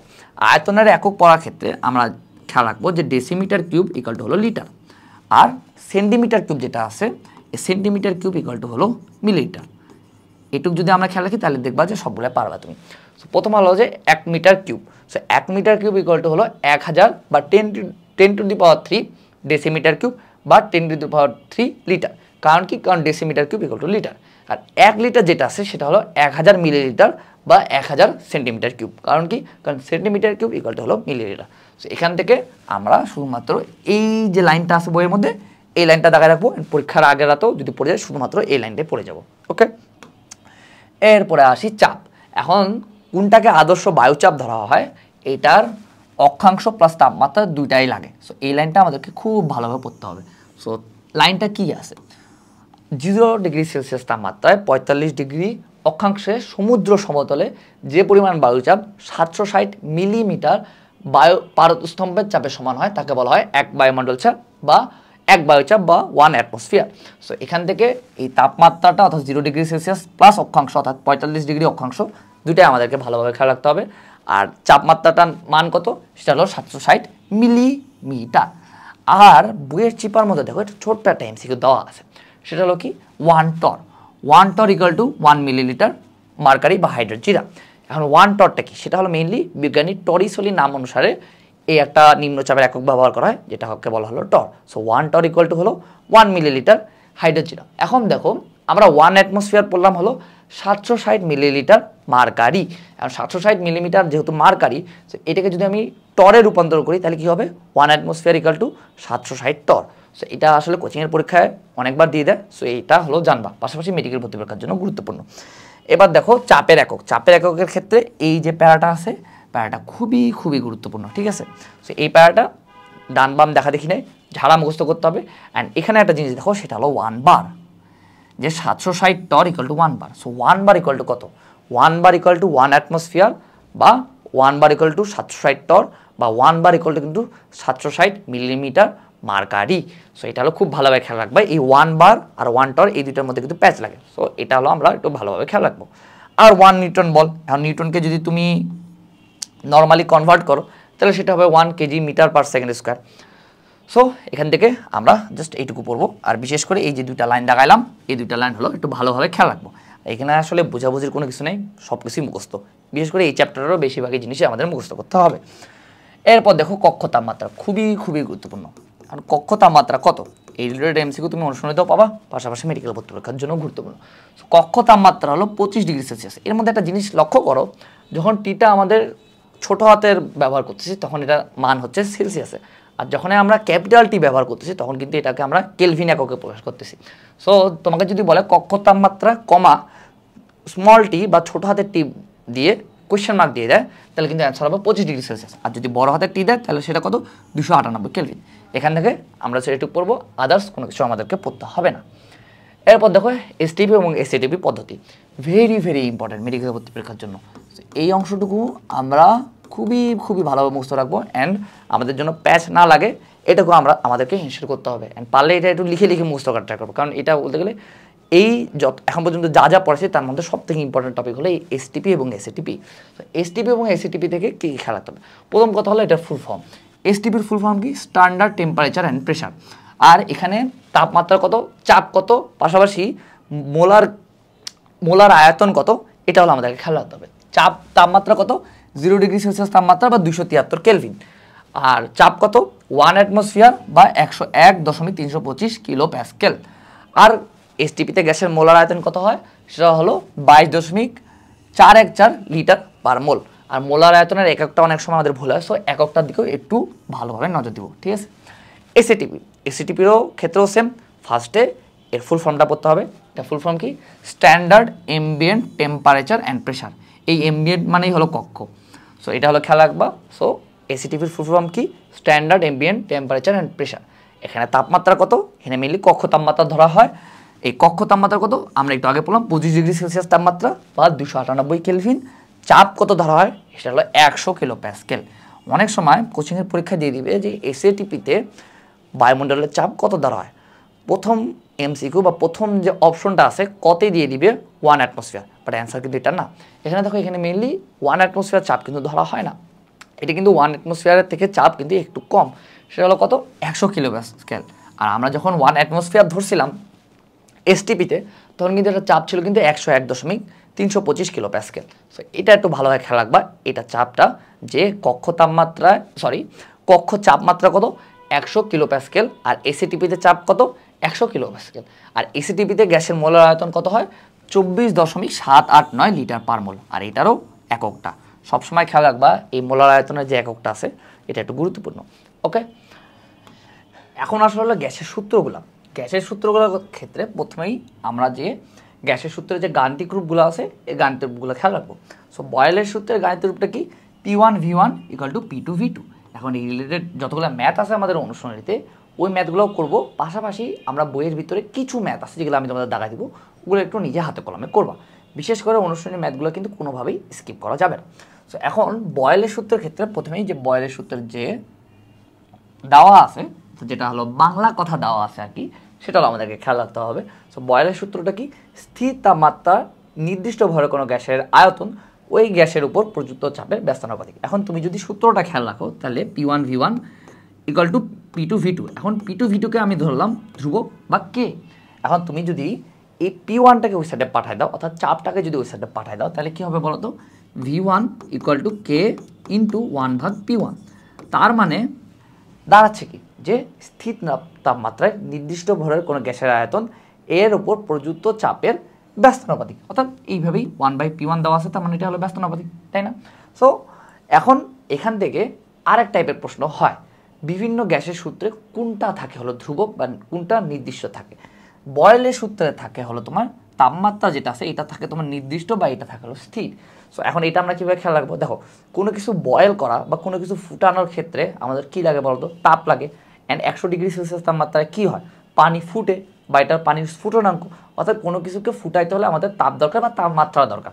সো বয়েলের সূত্রে আমাদের কোনটা স্থির থাকতেছে, সেটা হলো তাপমাত্রা স্থির থাকতেছে। এখন এই রিলেটেড আরেকটা থিওরিটিক্যাল এমসিকিউ আছে, সেটা হলো এইখানে দেখো, এটা খুবই খুবই গুরুত্বপূর্ণ। বয়েলের সূত্রের যে লেখটা আছে এই লেখটাকে বলা হয় তোমার সমতাপরেখা সমষ্ণ লেখ বা আইসোথার্ম। এখন এটা কেন হইলো, কারণ আমরা বললাম কি বয়েলের সূত্রে কোনটা স্থির থাকে, তাপমাত্রা স্থির থাকে, তার মানে এর যে লেখটা আছে সেটা হলো সমতাপরেখা সমষ্ণ লেখ বা আইসোথার্ম। দেখো সবগুলো কিন্তু তাপমাত্রা রিলেটেড নামই। অ্যান্ড এই যে সমতাপরেখা সমষ্ণ লেখ বা আইসোথার্ম, এটার আকৃতি কীরকম হয় এটা তোমাকে জানা রাখবে, সেটা হলো অধিবৃত্তাকার বা হাইপারবোলিক। আর এখানে বয়েলের যে লেখটা আছে এটা মেনলি এক্স অক্ষ এবং ওয়াই অক্ষ বরাবর কী থাকে, এক্স অক্ষ বরাবর থাকে হলো তোমার চাপ পি এবং ওয়াই অক্ষ বরাবর থাকে কিন্তু তোমার আয়তন বা ভি। সো আমরা ফার্স্টেই খেয়াল রাখবো যে বয়েলের সূত্রের যে লেখটা আছে এটার নাম কি, অ্যান্ড এরপর হলো খেয়াল রাখবো এটা যে আকৃতি, এই আকৃতিটা কীরকম, অধিবৃত্তাকার বা হাইপারবোলিক। আচ্ছা, এরপর আমরা আসি, আর কিছু পড়া লাগবে না। অ্যান্ড কোন কোন ম্যাথগুলো করবো এগুলো আমি একটু দেখাই দিচ্ছি, অ্যান্ড এগুলো একটু নিজে হাতে কলমে করবো। অ্যান্ড এই ম্যাথগুলো তো সোজা, P1V1 = P2V2, এই সূত্রের ম্যাথগুলো যদি তোমাদের করে দেওয়া লাগে তাহলে এটা খুবই আসলে লজ্জার বিষয়, মানে দরকার নেই তো, নিজে নিজে করলেই পারবে। এগুলো কিন্তু খুবই সোজা সোজা ম্যাথ। সো এই 1.1, 1.3 আর 1.4 এই তিনটা ম্যাথ আমরা করবো, আর বাকি ম্যাথগুলো আমাদের কিন্তু দরকার নাই। এরপর দেখো যে বয়েলের সূত্রে একটা অনুসিদ্ধান্ত দেওয়া আছে, সেটা হলো P1/P2 = D1/D2। আর এটা আমরা যদি গাণিতিক সূত্রটাই খেয়াল রাখি তাহলে দেখবা যে P1 সমানুপাতিক D1 হচ্ছে, অর্থাৎ P1 যে সাইডে তার বিপরীত পাশে একই সাইডে D1 আছে। সো P1 যেহেতু সমানুপাতিক D1, তার মানে এটা কী বোঝাচ্ছে, অর্থাৎ চাপ হলো ঘনত্বের সমানুপাতিক। এখানে দেওয়া আছে যে স্থির তাপমাত্রায় নির্দিষ্ট ভরের কোনো গ্যাসের ঘনত্ব হলো ওই গ্যাসের উপর প্রযুক্ত চাপের সমানুপাতিক। সো এটা হলো বয়েলের সূত্রের অনুসিদ্ধান্ত। সো এখান থেকে জাস্ট আমরা একটু খেয়াল রাখবো যে চাপ হলো তোমার ঘনত্বের সমানুপাতিক। এখন আসা হলো তোমার চার্লসের সূত্র। চার্লসের সূত্রের ক্ষেত্রে তোমাকে কী খেয়াল রাখতে হবে, প্রথম কথা হলো যে তাপমাত্রা যদি বৃদ্ধি করো নির্দিষ্ট পরিমাণ গ্যাসের আয়তনও হলো তোমার বৃদ্ধি পাবে, এটা এমনি জেনারেলি খেয়াল রাখা যায়। আর এরপরে দেখো এই যে ভগ্নাংশটা আছে এই ভগ্নাংশটা খেয়াল রাখা গুরুত্বপূর্ণ। স্থির চাপে নির্দিষ্ট ভরের কোনো যে কোনো গ্যাসের আয়তন গ্যাসটির প্রতি ডিগ্রি সেলসিয়াস তাপমাত্রা বৃদ্ধি বা হ্রাসের ফলে 0°C তাপমাত্রা ওই গ্যাসের আয়তনের 1/273 অংশ হারে যথাক্রমে বৃদ্ধি বা হ্রাস পায়। এটা কোচিংয়ের পরীক্ষার জাতীয় প্রশ্ন যে কত পার্সেন্ট বা কত অংশ বৃদ্ধি পায় বা হ্রাস পায়, সেটা হলো কত 1/273। সো এইখান থেকে আমরা শুধু এই দুইটা লাইন খেয়াল রাখবো। আচ্ছা, অ্যান্ড এরপরে আমরা আসি, এটা লাগবে না, এটা লাগবে না, অ্যান্ড এটা হলো এবার আসছে এখানে হলো পরম শূন্য যে তাপমাত্রাটা আছে এটা মানটা দোষ, এটা কিন্তু খুবই খুবই গুরুত্বপূর্ণ। যে কোচিংয়ে পরীক্ষা দাও না কেন পাবা, পাশাপাশি কবি স্যারের অনুশীলনীতেও এটা এমসিকিউ আছে। সো পরম শূন্য তাপমাত্রা কত? 0 কেলভিন বা -273.15 ডিগ্রি সেলসিয়াস। এক্ষেত্রে অনেক সময় আমরা এককটা উল্টায় পাল্টায় ফেলি, অর্থাৎ কোচিংয়ের পরীক্ষায় একটু চালাকি করে দেয়। ওখানে তোমাকে প্রশ্ন করবে যে পরম শূন্য তাপমাত্রা নিচের কোনটি? প্রথম অপশনেই দিবে 0 ডিগ্রি সেলসিয়াস, খ নাম্বার অপশনেই দিবে হলো -273.15 কেলভিন, আর গ বা ঘতে যে কোনো একটা কারেক্ট অ্যান্সার দেওয়া থাকবে। সো আমরা যেহেতু তাড়াহুড়া করে যখন এক্সাম দিব তখন এটা কিন্তু অনেক সময় ভুল হয়ে যাবে। সো এক্ষেত্রে একক দুইটা একটু ভালোভাবে খেয়াল রাখবা। সো একক দুইটা কি? কেলভিন হলে এটা হলো 0, আর যদি ডিগ্রি সেলসিয়াসে দেওয়া থাকে সেটা হলো -273.15। সো এইটা হলো বলতে গেলে খুবই খুবই গুরুত্বপূর্ণ। অ্যান্ড এই প্যারাটুকুর সবথেকে গুরুত্বপূর্ণ অংশ হলো সেটা হলো কত? যে পরম শূন্য তাপমাত্রার মান কত, সেটা হলো কি 0 কেলভিন বা -273.15 ডিগ্রি সেলসিয়াস। আর বরফের গলনাঙ্ক কেলভিন স্কেলে কত? বরফের গলনাঙ্ক হলো কেলভিন স্কেলে 273 কেলভিন, আর পানির স্ফুটনাঙ্ক যেটা আছে সেটা হলো 373 কেলভিন। আর ডিগ্রি সেলসিয়াস এককে তো এটা আমাদের বাচ্চাকালের পড়াশোনা, যে বরফের গলনাঙ্ক হলো 0 ডিগ্রি সেলসিয়াস, আর পানির স্ফুটনাঙ্ক হলো যদি ডিগ্রি সেলসিয়াসে প্রকাশ করি তাহলে সেটা হবে 100 ডিগ্রি সেলসিয়াস তাপমাত্রা। আর এখানে একটা জিনিস দেখো, এই যে 0 কেলভিন বা -273.15 ডিগ্রি সেলসিয়াস তাপমাত্রা যেটা আছে, এখানে হলো গ্যাসের আয়তন 0 হয়ে যায়, যেটা হলো বলতে গেলে তাত্ত্বিকভাবে ইম্পসিবল। সো এই জন্য এই যে 0 কেলভিন বা -273.15 ডিগ্রি সেলসিয়াস এর নিচে কিন্তু কোনো তাপমাত্রা হয় না। এখন এখানে যে আয়তন শূন্য হয়ে যায়, এটা হলো এখানে দেওয়া আছে যে তাত্ত্বিকভাবে -273 ডিগ্রি সেলসিয়াস তাপমাত্রায় গ্যাসের আয়তন শূন্য বোঝায়। ঠিক আছে, সো আমরা এখান থেকে একটু পড়ে নিলাম। এবার আসলে চার্লসের সূত্র। চার্লসের সূত্রে প্রথমেই আমরা যে বাংলা কথাটা দেওয়া আছে এটা হলো পড়ব, যে স্থির চাপে নির্দিষ্ট ভরে কোনো গ্যাসের আয়তন এর পরম তাপমাত্রা বা কেলভিন তাপমাত্রা সমানুপাতিক হয়। এখন তারপর এর গাণিতিক রূপটা অর্থাৎ V1/T1 = V1/T2, অ্যান্ড রিলেটেড যতগুলো ম্যাথ আছে অনুসরণ থেকে করে ফেলবো।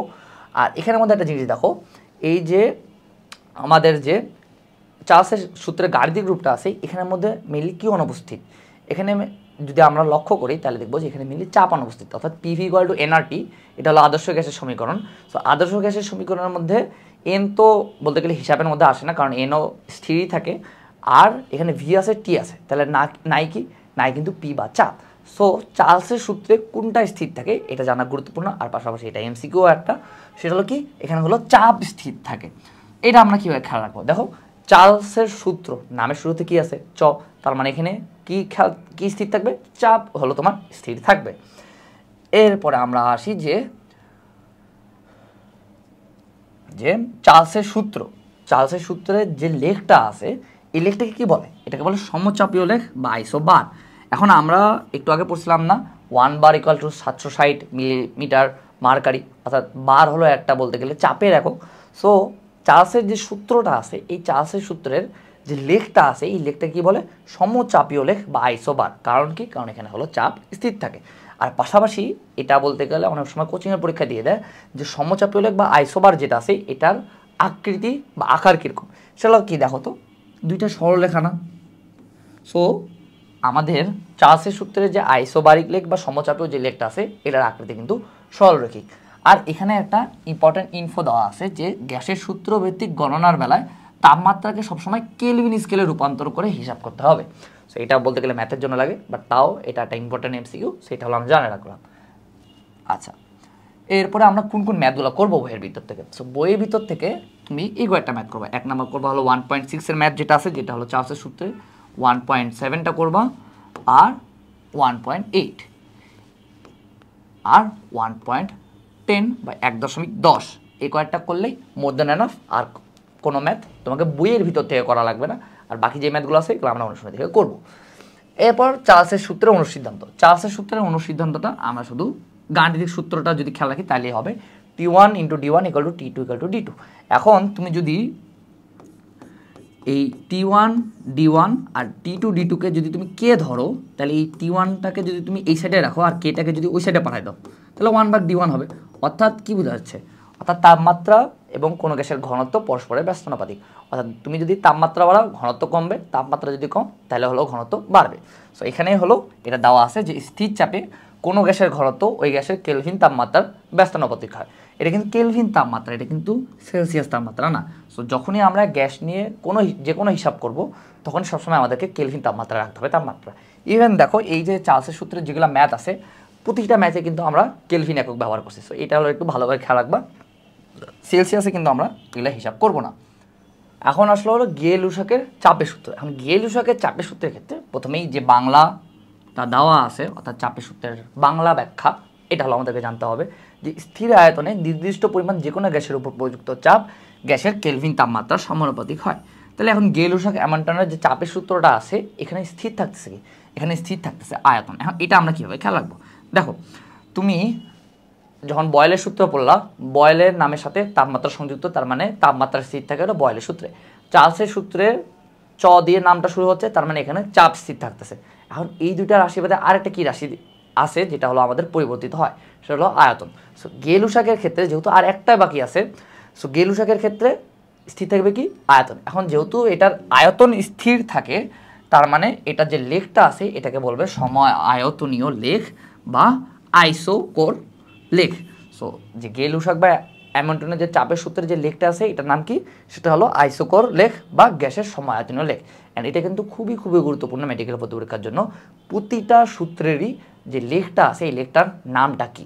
সো এগুলো হলো আমরা এইভাবে হলো খেয়াল রাখবো।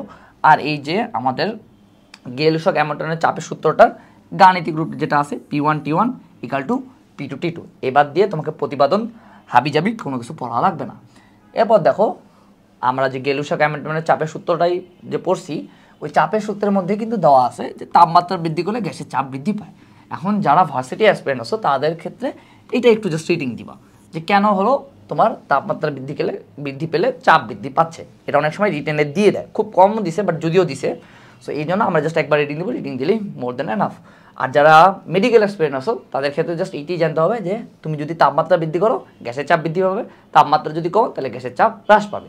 আর যারা অ্যাসপিরেন্ট আছো তাদেরকে এটার ব্যাখ্যা জানতে হবে, ভার্সিটি অ্যাসপিরেন্ট। এরপর কোন কোন ম্যাথগুলো করবো, ম্যাথগুলো এডিটেড ম্যাথ যেগুলো এমসিকিউতে আছে অর্থাৎ অনুশীলনের এমসিকিউতে আছে ওগুলো করলেই হবে। বাট তাও বইয়ের মধ্যে এই কয়েকটা ম্যাথ করবো, একটা হলো 1.11, তারপর 1.12, এই দুইটা ম্যাথ করলেই মোর দ্যান এনাফ। এবার আসলো অ্যাভোগাড্রোর সূত্র। অ্যাভোগাড্রোর সূত্রের ক্ষেত্রে প্রথমে আসলো যে 1 মোল অণু = কত 6.022 × 10⁻23। এখন এখানে একটা দেখো অ্যাভোগাড্রোর সংখ্যা, অ্যাভোগাড্রোর সংখ্যাকে কি দ্বারা প্রকাশ করা হয়, NA, capital N capital A, যেটা আসলে নিচে দেওয়া থাকে। সো NA দ্বারা মেনলি প্রকাশ করা হয় অ্যাভোগাড্রোর সংখ্যা। আর অ্যাভোগাড্রোর সংখ্যার মানটা কত 6.022 × 10⁻23। এখন অনেক সময় এটা হলো কোচিংয়ের পরীক্ষা দিয়ে দেয়, এটা আমি ভুলও করছিলাম। কোচিংয়ের পরীক্ষায় সিম্পলি এভাবে দিয়ে দেয় যে NA = what।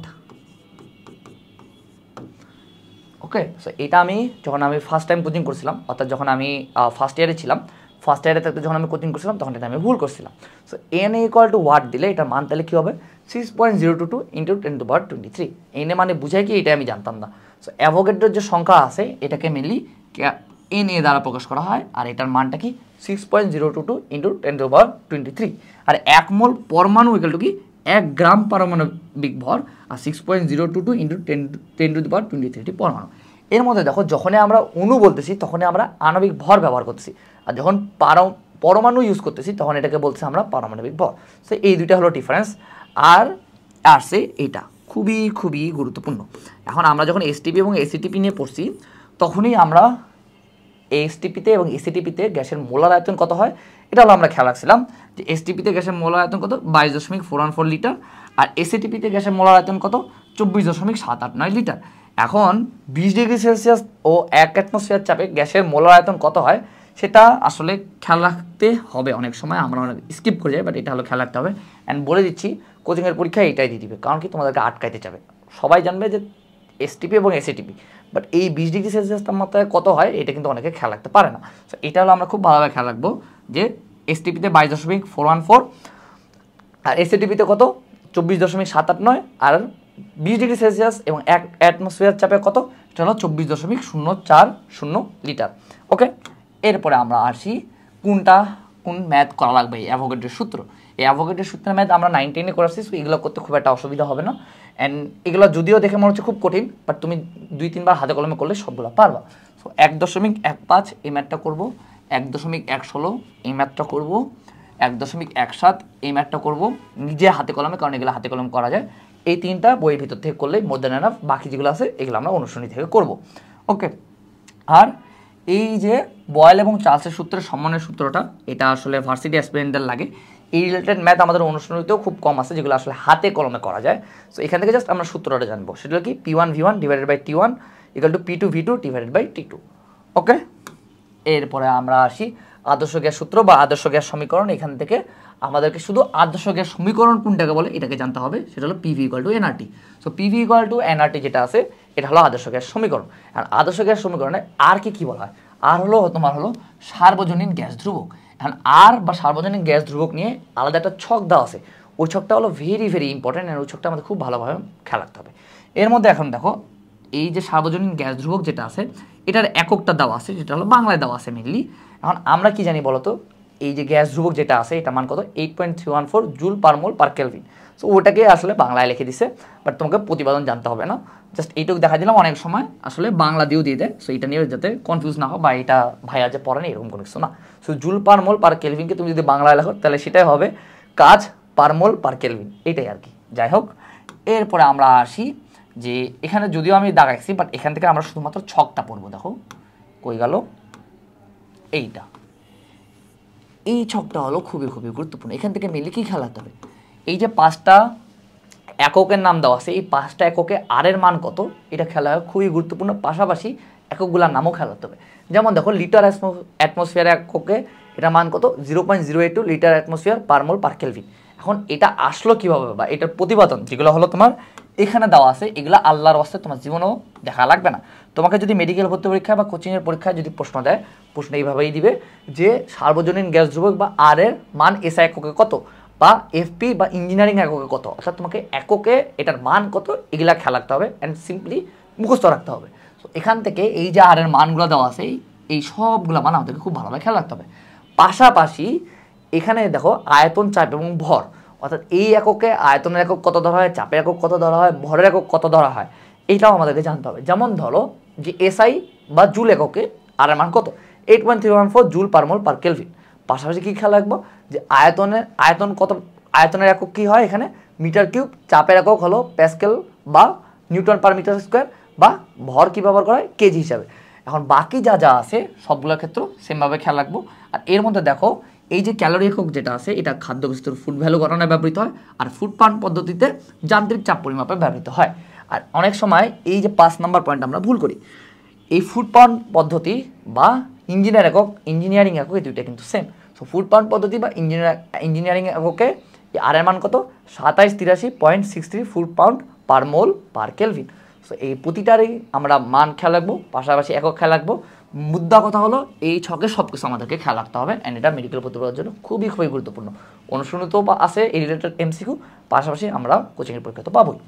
এরপরে আমরা আসি যে বোলজম্যান ধ্রুবক। বোলজম্যান যে একক আছে বা বোলজম্যান যে ধ্রুবক আছে এটা কি দ্বারা প্রকাশ করা হয়, এটাকে কে দ্বারা প্রকাশ করা হয়, আর K equal to R divided by N A. অর্থাৎ এই যে তুমি যদি গাণিতিক সূত্রটা খেয়াল রাখো তাহলে কিন্তু এটা তুমি সংখ্যাটা পাচ্ছ। অর্থাৎ গ্যাসের অনুপ্রতি গ্যাস ধ্রুবকের মানকে বোলজম্যান ধ্রুবক বলে। এখন বোলজম্যান ধ্রুবকের মান কত, দুইটা মান দেওয়া আছে, একটা হলো এসআই এককে, আরটা দেওয়া আছে লিটার অ্যাটমসফিয়ার এককে। দুটাই আমাদেরকে খেয়াল রাখতে হবে। এখন দুইটাই আমরা মুখস্থ করবো, পাশাপাশি এককটা একটু ভালোভাবে খেয়াল রাখবো। দেখো লিটার অ্যাটমসফিয়ার এককে আমরা জানি আর এর মান কত 0.082 লিটার অ্যাটমসফিয়ার পার মোল পার কেলভিন, কিন্তু লিটার অ্যাটমসফিয়ার এককে বোলজম্যান ধ্রুবকের মান কত বা কে এর মান কত, সেটা হলো 1.36 × 10⁻25 litre atmosphere per kelvin per molecule. অর্থাৎ সব কিছুই একই আছে, শুধুমাত্র এই যে পার মোলটা আছে এটা হয়ে যাচ্ছে পার মলিকিউল। সেম এসআই এককটা সেমই আছে, শুধু পার মোলের জায়গায় এটা হয়ে যাচ্ছে হলো পার মলিকিউল। সো এককটা একটু ভালোভাবে খেয়াল রাখবো বোলজম্যান ধ্রুবকের ক্ষেত্রে। আর পাশাপাশি দুইটারই মান, অর্থাৎ এসআই এককে কত, লিটার অ্যাটমসফিয়ার এককে এর মান কত। সো এখান থেকে আমরা শুধু এটুকু পড়বো। এবার আদর্শ গ্যাস সমীকরণের ব্যবহার। এই আদর্শ গ্যাস সমীকরণের ব্যবহারের মধ্যে আসলে এই রিলেটেড ম্যাথ আমাদের তুলনামূলক কম আসছে, অ্যান্ড এই রিলেটেড ইনফরমেটিভ এমসিকিউ আমাদের কম আছে।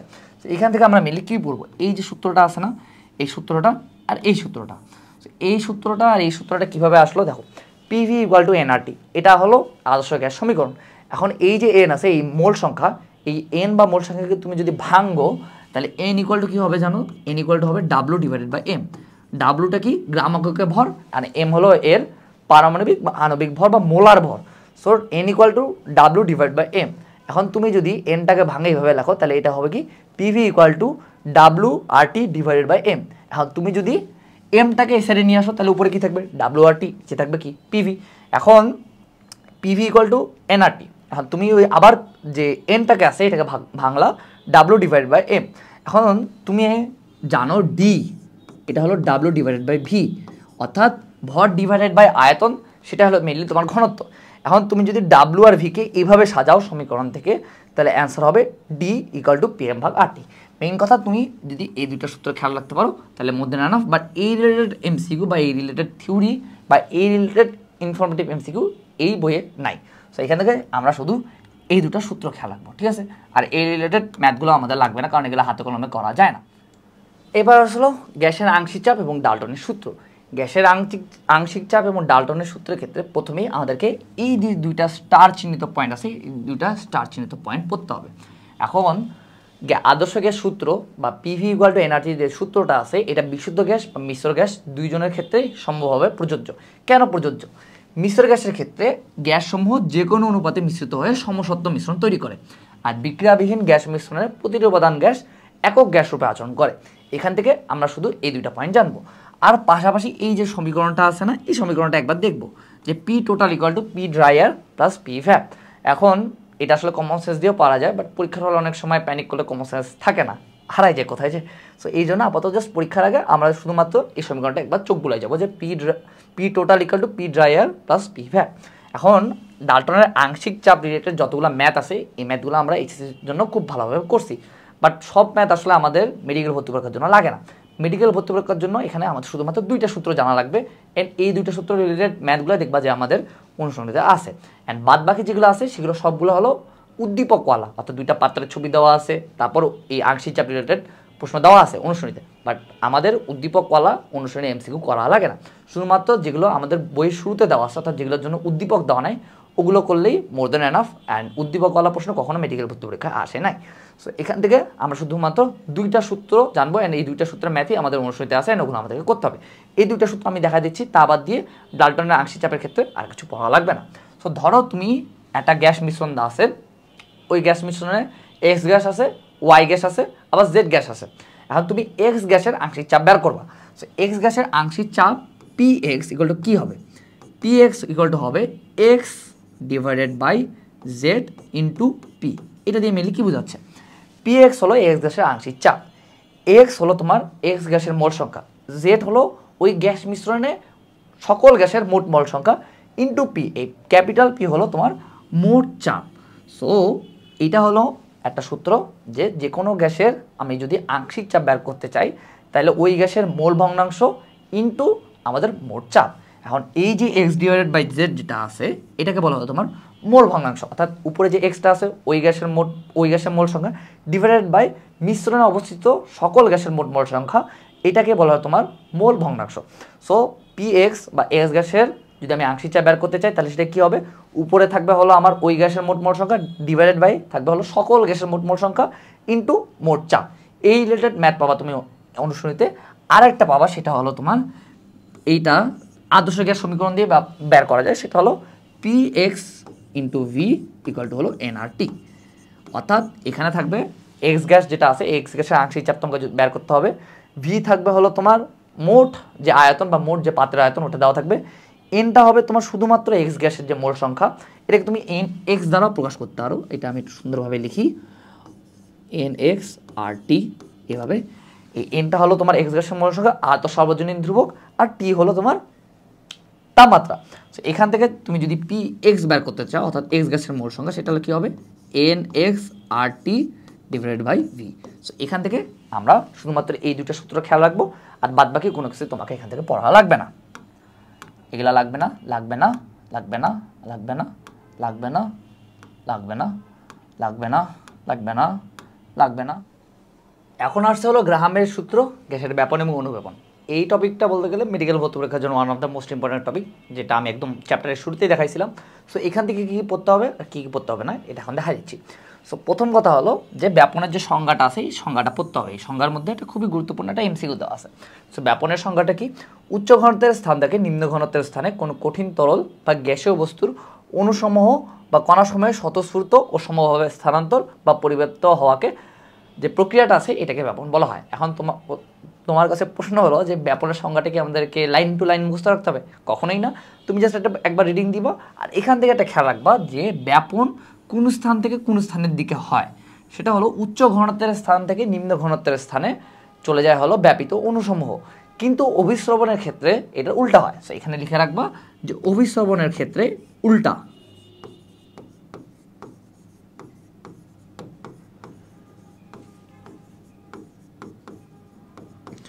এখন অভিস্রবণের ক্ষেত্রে উল্টা হয় বলতে কি বোঝায়? এখন ব্যাপনের সংজ্ঞার মধ্যে তুমি বললা যে ব্যাপন হয় কোন দিক থেকে কোন দিক? উচ্চ ঘনত্বের স্থান থেকে নিম্ন ঘনত্বের স্থানের দিকে ব্যাপন হয়। অভিস্রবণ হবে নিম্ন ঘনত্বের স্থানের দিক থেকে উচ্চ ঘনত্বের স্থানের দিকে। এখন এরপর আমাদেরকে কি পড়তে হবে? এরপর ব্যাপন এবং অনুব্যাপন রিলেটেড কিছু উদাহরণ দেওয়া আছে, এই উদাহরণগুলো আমাদেরকে খেয়াল রাখতে হবে। এগুলো বইয়ের চিপায় দেওয়া আছে, এগুলো আমি তোমাদেরকে একটু মার্ক করে দিচ্ছি। প্রথম কথা হলো, যদি বদ্ধ ঘরের কোনো স্থানে তুমি যদি একটা সুগন্ধি বস্তু রাখো তাহলে পুরো রুমে সুগন্ধ দিয়ে ভরে যাবে। এটা কেন হয়? এটা মেনলি হয় তোমার ব্যাপনের কারণে, যেটা হলো এই লাইনে দেওয়া আছে। তারপর ব্যাপনের আরেকটা উদাহরণ কি দেওয়া আছে যে পটাশিয়াম পারম্যাঙ্গানেটের যদি তুমি কয়েকটা দানা এক গ্লাস পানিতে ছাড়ে দাও তাহলে পুরো যে পানিটা আছে সেটা হলো বেগুনি রঙের হয়ে যাবে। এটাও কিসের কারণে হচ্ছে? এটা হলো তোমার ব্যাপনের কারণে হচ্ছে। এরপরে দেখো আমাদের অনুব্যাপন। অনুব্যাপনের ক্ষেত্রেও সংজ্ঞাটা আমাদেরকে পড়তে হবে। এই অনুব্যাপনটা বলতে গেলে ব্যাপনের মতোই সেম, বাট এখানে একটা জিনিস কাজ করে, সেটা হলো জানতে হবে যে বাহ্যিক উচ্চ চাপের প্রভাবে আমাদের নিঃসরণ বা অনুব্যাপন হয়। এখন নিঃসরণ বা অনুব্যাপনের ক্ষেত্রেও আমাদেরকে এটা উদাহরণটা জানতে হবে।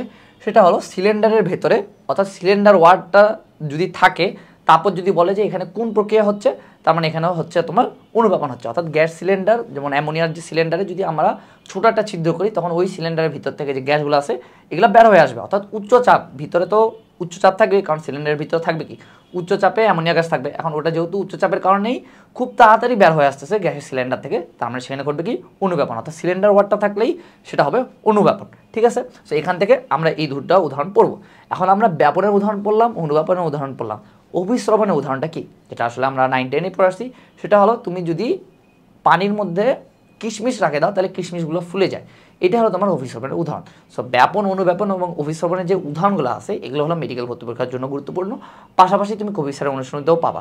সো আমরা প্রথমে এই উদাহরণগুলো বুঝতে রাখবো।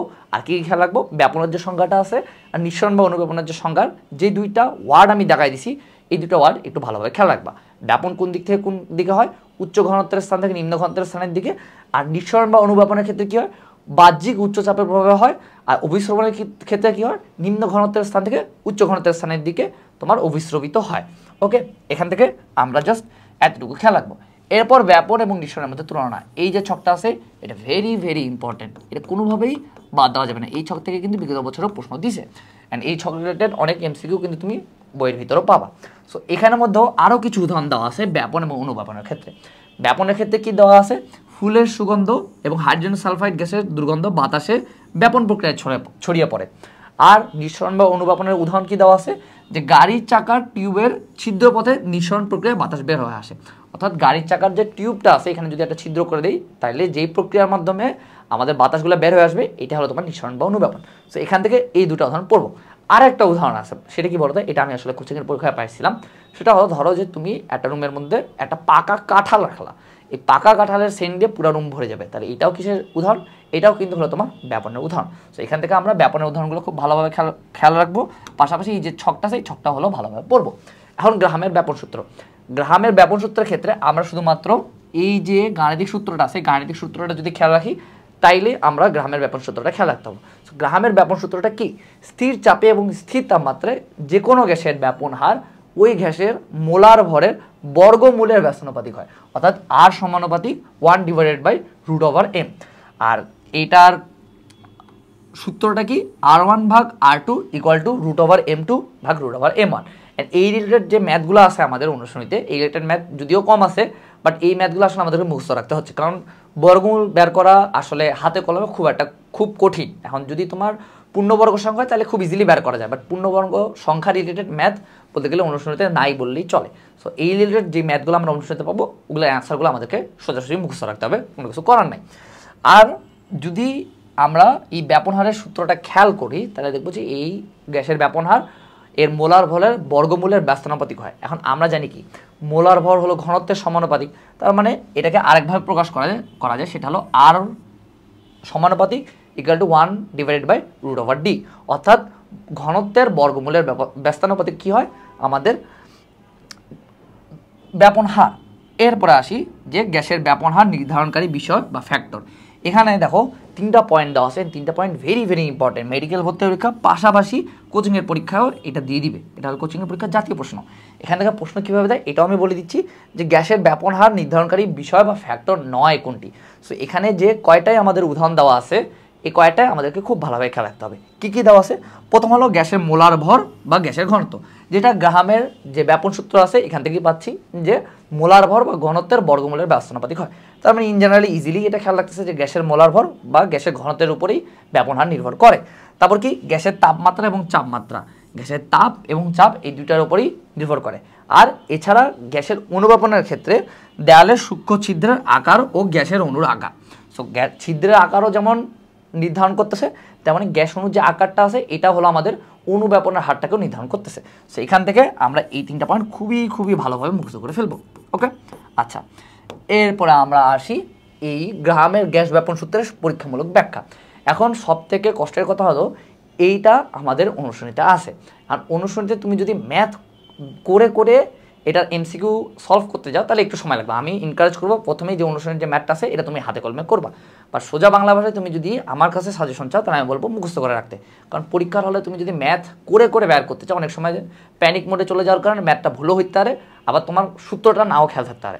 সো ইন জেনারেলি যদি তুমি এই রিলেটেড যে ম্যাথটা আমাদের অনুশীলনীতে আছে ওটা যদি অ্যান্সারটা মুখস্থ করে রাখো তাহলে কিন্তু বেশি সোজা হচ্ছে, ঠিক আছে। সো এই যে গ্রাহামের গ্যাস ব্যাপন সূত্রের যে পরীক্ষামূলক ব্যাখ্যা এটা একবার দেখে নিবা, কারণ কি এই রিলেটেড এমসিকিউ আমাদের একদম সেম টু সেম এই এমসিকিউটা আমাদের অনুশীলনীতে দেওয়া আছে, হাজারি স্যারের অনুশীলনীতেই, ঠিক আছে। এরপর আমরা আসি, এগুলো লাগবে না। এখন আসলে হলো গ্রাহামের ব্যাপন সূত্রের আধুনিক প্রয়োগ।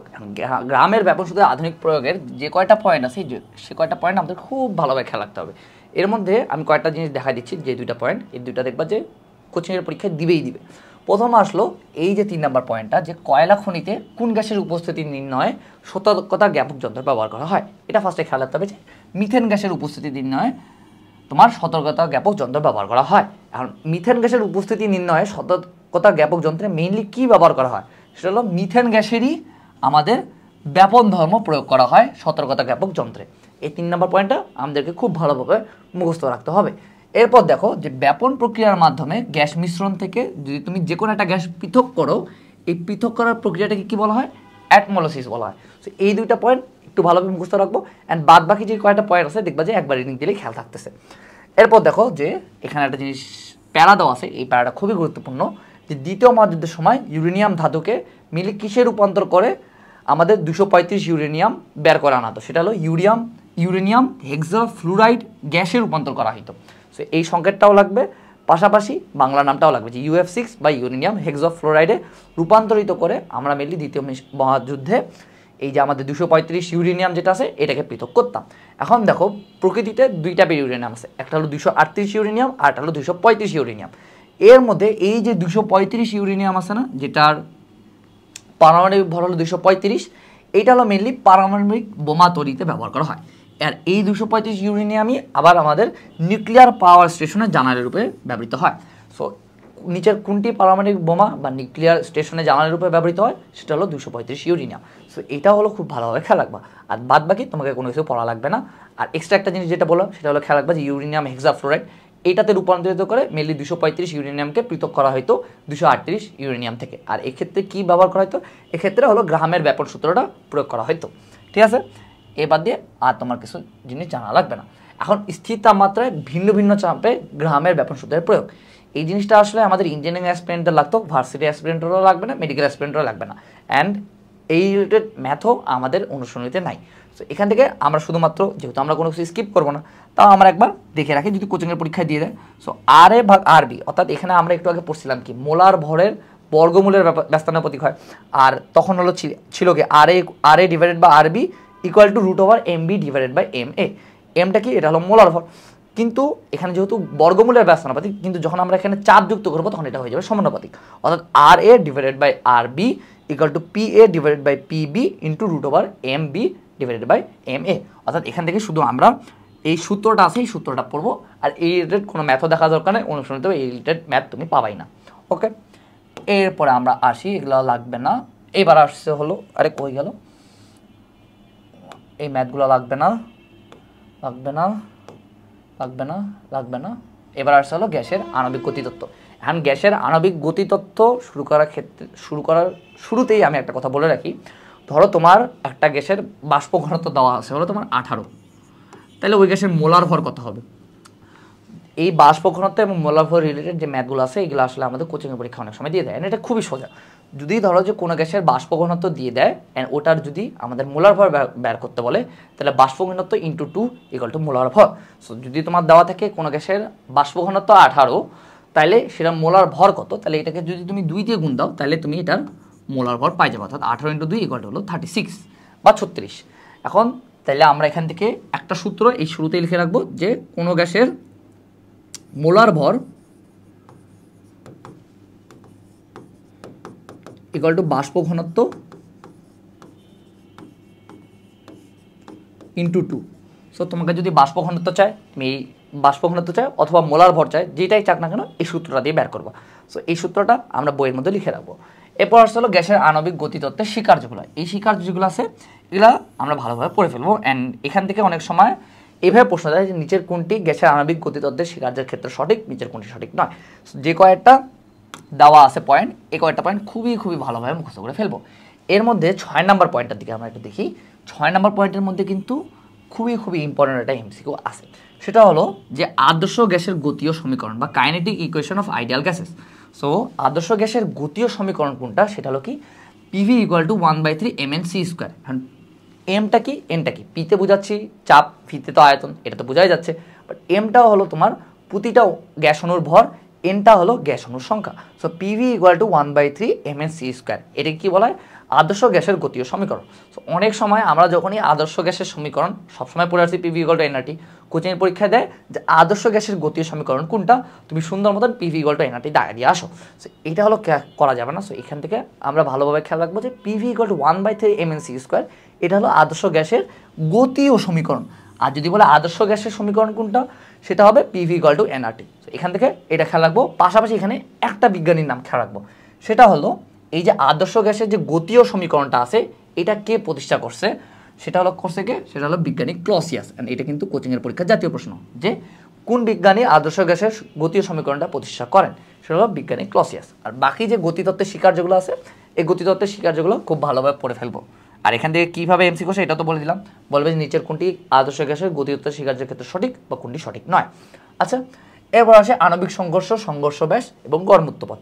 এখান থেকে আসলে মুখস্থ করার মতন শুধুমাত্র 2টা লাইন আছে, দেখবা কোচিংয়ের মধ্যে পুরা প্যারাটাই দেখা দিচ্ছে, বাট আমি তোমাকে বলবো শুধুমাত্র 2টা লাইন মুখস্থ রাখবা, আর বাদ বাকি যেগুলো আছে যেগুলো আমি বুঝাই দিচ্ছি, তুমি যদি একবার মনোযোগ দিয়ে খেয়াল রাখো তোমার সবগুলো খেয়াল থাকবে, আর বাদ বাকি 2টা লাইন তোমাকে মুখস্থ করতে হবে। প্রথম কথা হলো যে আণবিক সংঘর্ষ। আণবিক সংঘর্ষটা কি, যখন দুইটা গ্যাস অণু পরস্পরের সাথে সংঘর্ষে লিপ্ত হয় তখন ওরা অবশ্যই পরস্পরের কাছাকাছি যাবে। এখন কাছাকাছি যাওয়ার ক্ষেত্রে একটা নির্দিষ্ট দূরত্বে যায় এরা বিকর্ষণের কারণে অন্য দুই দিকে চলে যাবে। এখন এই যে কাছাকাছি আসলো তারপর একসাথে হইলো না, কিন্তু বিকর্ষণের কারণে অন্যদিকে চলে গেল, এইটাকেই বলা হলো তোমার আণবিক সংঘর্ষ। অর্থাৎ প্রকৃতপক্ষে সংঘর্ষ হচ্ছে না, বাট যেহেতু অন্যদিকে চলে যাচ্ছে বিকর্ষণের কারণে, এটা হলো ওয়ান টাইপ অফ সংঘর্ষ, অ্যান্ড এটাকে বলা হলো তোমার আণবিক সংঘর্ষ। এখন ধরো এটা একটা গ্যাস অণু, এটা একটা গ্যাস অণু, এখন এরা দুইটা পরস্পরের সাথে সংঘর্ষে লিপ্ত হলো। দেখো পাশাপাশি কিন্তু এরা গায়ে লাগাইলো না, শুধুমাত্র একটা নির্দিষ্ট দূরত্বে আসে অন্যদিকে চলে গেল। এখন এই দুইটা গ্যাস অণুর কেন্দ্রের যে দূরত্বটা আছে, অর্থাৎ এই যে দূরত্বটা আছে, এটাকেই বলা হলো তোমার সংঘর্ষ ব্যাস। এখন তাহলে আণবিক ব্যাস কোনটা, এখন এই যে কেন্দ্রটা আছে যে কোনো একটা গ্যাসের ক্ষেত্রে, এর পুরা ব্যাসটাই হলো তোমার এর আণবিক ব্যাস, অর্থাৎ এই দুই সাইডে তুমি যদি একটা জ্যা টানো এর কেন্দ্র বরাবর যে কোনো সাইডে, সেটাই হয়ে যাবে তোমার তার আণবিক ব্যাস। সো সংঘর্ষ ব্যাস কি, আণবিক ব্যাস কি, এটা আমরা একটু বুঝলাম। আরেকবার বুঝিয়ে দিই আণবিক ব্যাসটা কি। যখন তোমার সংঘর্ষে দুইটা গ্যাস অণু লিপ্ত হবে, একটা নির্দিষ্ট দূরত্বে যায় এরা পরস্পরকে বিকর্ষণ করে অন্যদিকে চলে যাবে, এটাই হলো তোমার আণবিক সংঘর্ষ। আর সংঘর্ষ ব্যাসটা কি, এই যে যখন এরা সংঘর্ষে লিপ্ত হচ্ছে অর্থাৎ একটা নির্দিষ্ট দূরত্বে যায় পরস্পর বিপরীত দিকে চলে যাচ্ছে, ওই নির্দিষ্ট দূরত্বে এই দুইটার কেন্দ্রের যে মধ্যবর্তী দূরত্বটা আছে এটাকেই মেনলি বলে তোমার হলো সংঘর্ষ ব্যাস। আর সংঘর্ষে লিপ্ত হওয়ার পর এরা পরস্পর দুই দিকে চলে যায়, আর এই যে দুই দিকে চলে যাচ্ছে এটা হলো এদের মুক্ত পথ। এখন যতগুলো সংঘর্ষ হচ্ছে সবগুলোর মুক্ত পথকে তুমি যদি গড় করো তাহলে সেটাকে বলবে হলো তোমার গড় মুক্ত পথ। এইটুকুই এখান থেকে পড়তে হবে। এগুলা এই রিলেটেড এমসিকিউ আমাদের মেডিকেল ভর্তি পরীক্ষা আসে না, কোচিংয়ের পরীক্ষা দেয় না, বাট একটা জিনিস আমাদেরকে খেয়াল রাখতে হবে, সেটা হলো কি, এই যে দেখো যে সংঘর্ষ ব্যাস যেটা আছে, সংঘর্ষ ব্যাসকে সিগমা দ্বারা প্রকাশ করা হয়, আর আণবিক ব্যাস থেকে সংঘর্ষ ব্যাস একটু বড় হয়। তুমি জাস্ট এখান থেকে একটা লাইন দেখাবা যে সংঘর্ষ ব্যাস একটু বড় হয়, জাস্ট এইটুকু দেখাবা, তাহলে তোমার প্যাচে লাগবে না। তো সবসময় সংঘর্ষ ব্যাস যেটা আছে এটা হলো একটু বড় হয়। আণবিক ব্যাসের মাত্রা কত দেওয়া আছে, আণবিক ব্যাসের মাত্রা হলো 2 আংস্ট্রম এর কাছাকাছি হয়। আর আংস্ট্রমকে যদি তুমি মিটারে প্রকাশ করো অর্থাৎ 1 আংস্ট্রম ইকুয়াল টু হলো 10⁻10 মিটার। সো এই যে সংঘর্ষ ব্যাস যেটা আছে এটা যেহেতু একটু বড় হয়, আণবিক ব্যাসের যে মাত্রাটা আছে এটা হবে 2 আংস্ট্রম অর্থাৎ 2 × 10⁻10 মিটার। আর যে সংঘর্ষ ব্যাস আছে এটা কত থেকে কত হয়, এটা 2 আংস্ট্রম থেকে 4 আংস্ট্রমের মধ্যে থাকে। সো এখান থেকে আমরা শুধু এই দুইটা লাইন মুখস্থ রাখবো, বাদ বাকি তোমাকে পরীক্ষার আগেও দেখার দরকার নেই, কারণ এগুলো এই রিলেটেড এমসিকিউ বলতে গেলে আমাদের অনুশীলনীতে যেমন নাই, পাশাপাশি এখান থেকে এমসিকিউ বানানো আসলে পসিবল না। সো যতটুকু বুঝলাম অতটুকু বুঝলে আনা, আর এই দুইটা লাইন আমরা মুখস্থ করবো এখান থেকে। ওকে, আচ্ছা, এরপর আসলে হলো গ্যাসের বর্গমূল, বর্গবেগ আর বাদ বাকি যা যা আছে। এখন সবথেকে কষ্টের কথা হলো এই যে গ্যাসের বর্গমূল বর্গবেগ, এই রিলেটেড আমাদের অনুশীলনীতে যা আছে সব ম্যাথ আছে, এন্ড যতগুলো ম্যাথ আছে এগুলো আসলে হাতে কলমে করা যায় না, কারণ তুমি এই c=√3r/m এখানে তুমি যদি যত সহজ মানই বসাও এমন একটা মান আসবে যেটার বর্গমূল তুমি হাতে কলমে বা মুখে মুখে করতে পারবে না। এই রিলেটেড যে ম্যাথগুলো আমাদের অনুশীলনীতে আছে এগুলো সিম্পলি মুখস্থ করতে হবে। আর এখান থেকে আমরা বই থেকে কী পড়বো, বই থেকে শুধুমাত্র আমরা সূত্রগুলো পড়বো, যেমন বর্গমূল বর্গবেগ বা আরএমএস বেগের সূত্রটা কি, c=√3r/m, এবার দিয়ে আর কিছু পড়া লাগবে না। এরপর দেখো যে গড় গতিবেগ যেটা আছে, এই গড় গতিবেগটা কি, সেটা হলো c বার দ্বারা প্রকাশ করা হয়। এটার সূত্রটা কি, c bar =√8RT/πm। আর এটা খুবই গুরুত্বপূর্ণ একটা এমসিকিউ আছে, এন্ড কবির স্যারের অনুশীলনীতেও এটা তুমি পাবা যে গড় বেগের মান যেটা আছে, গড় বেগের মান থেকে আরএমএস বেগের মান বেশি হয়।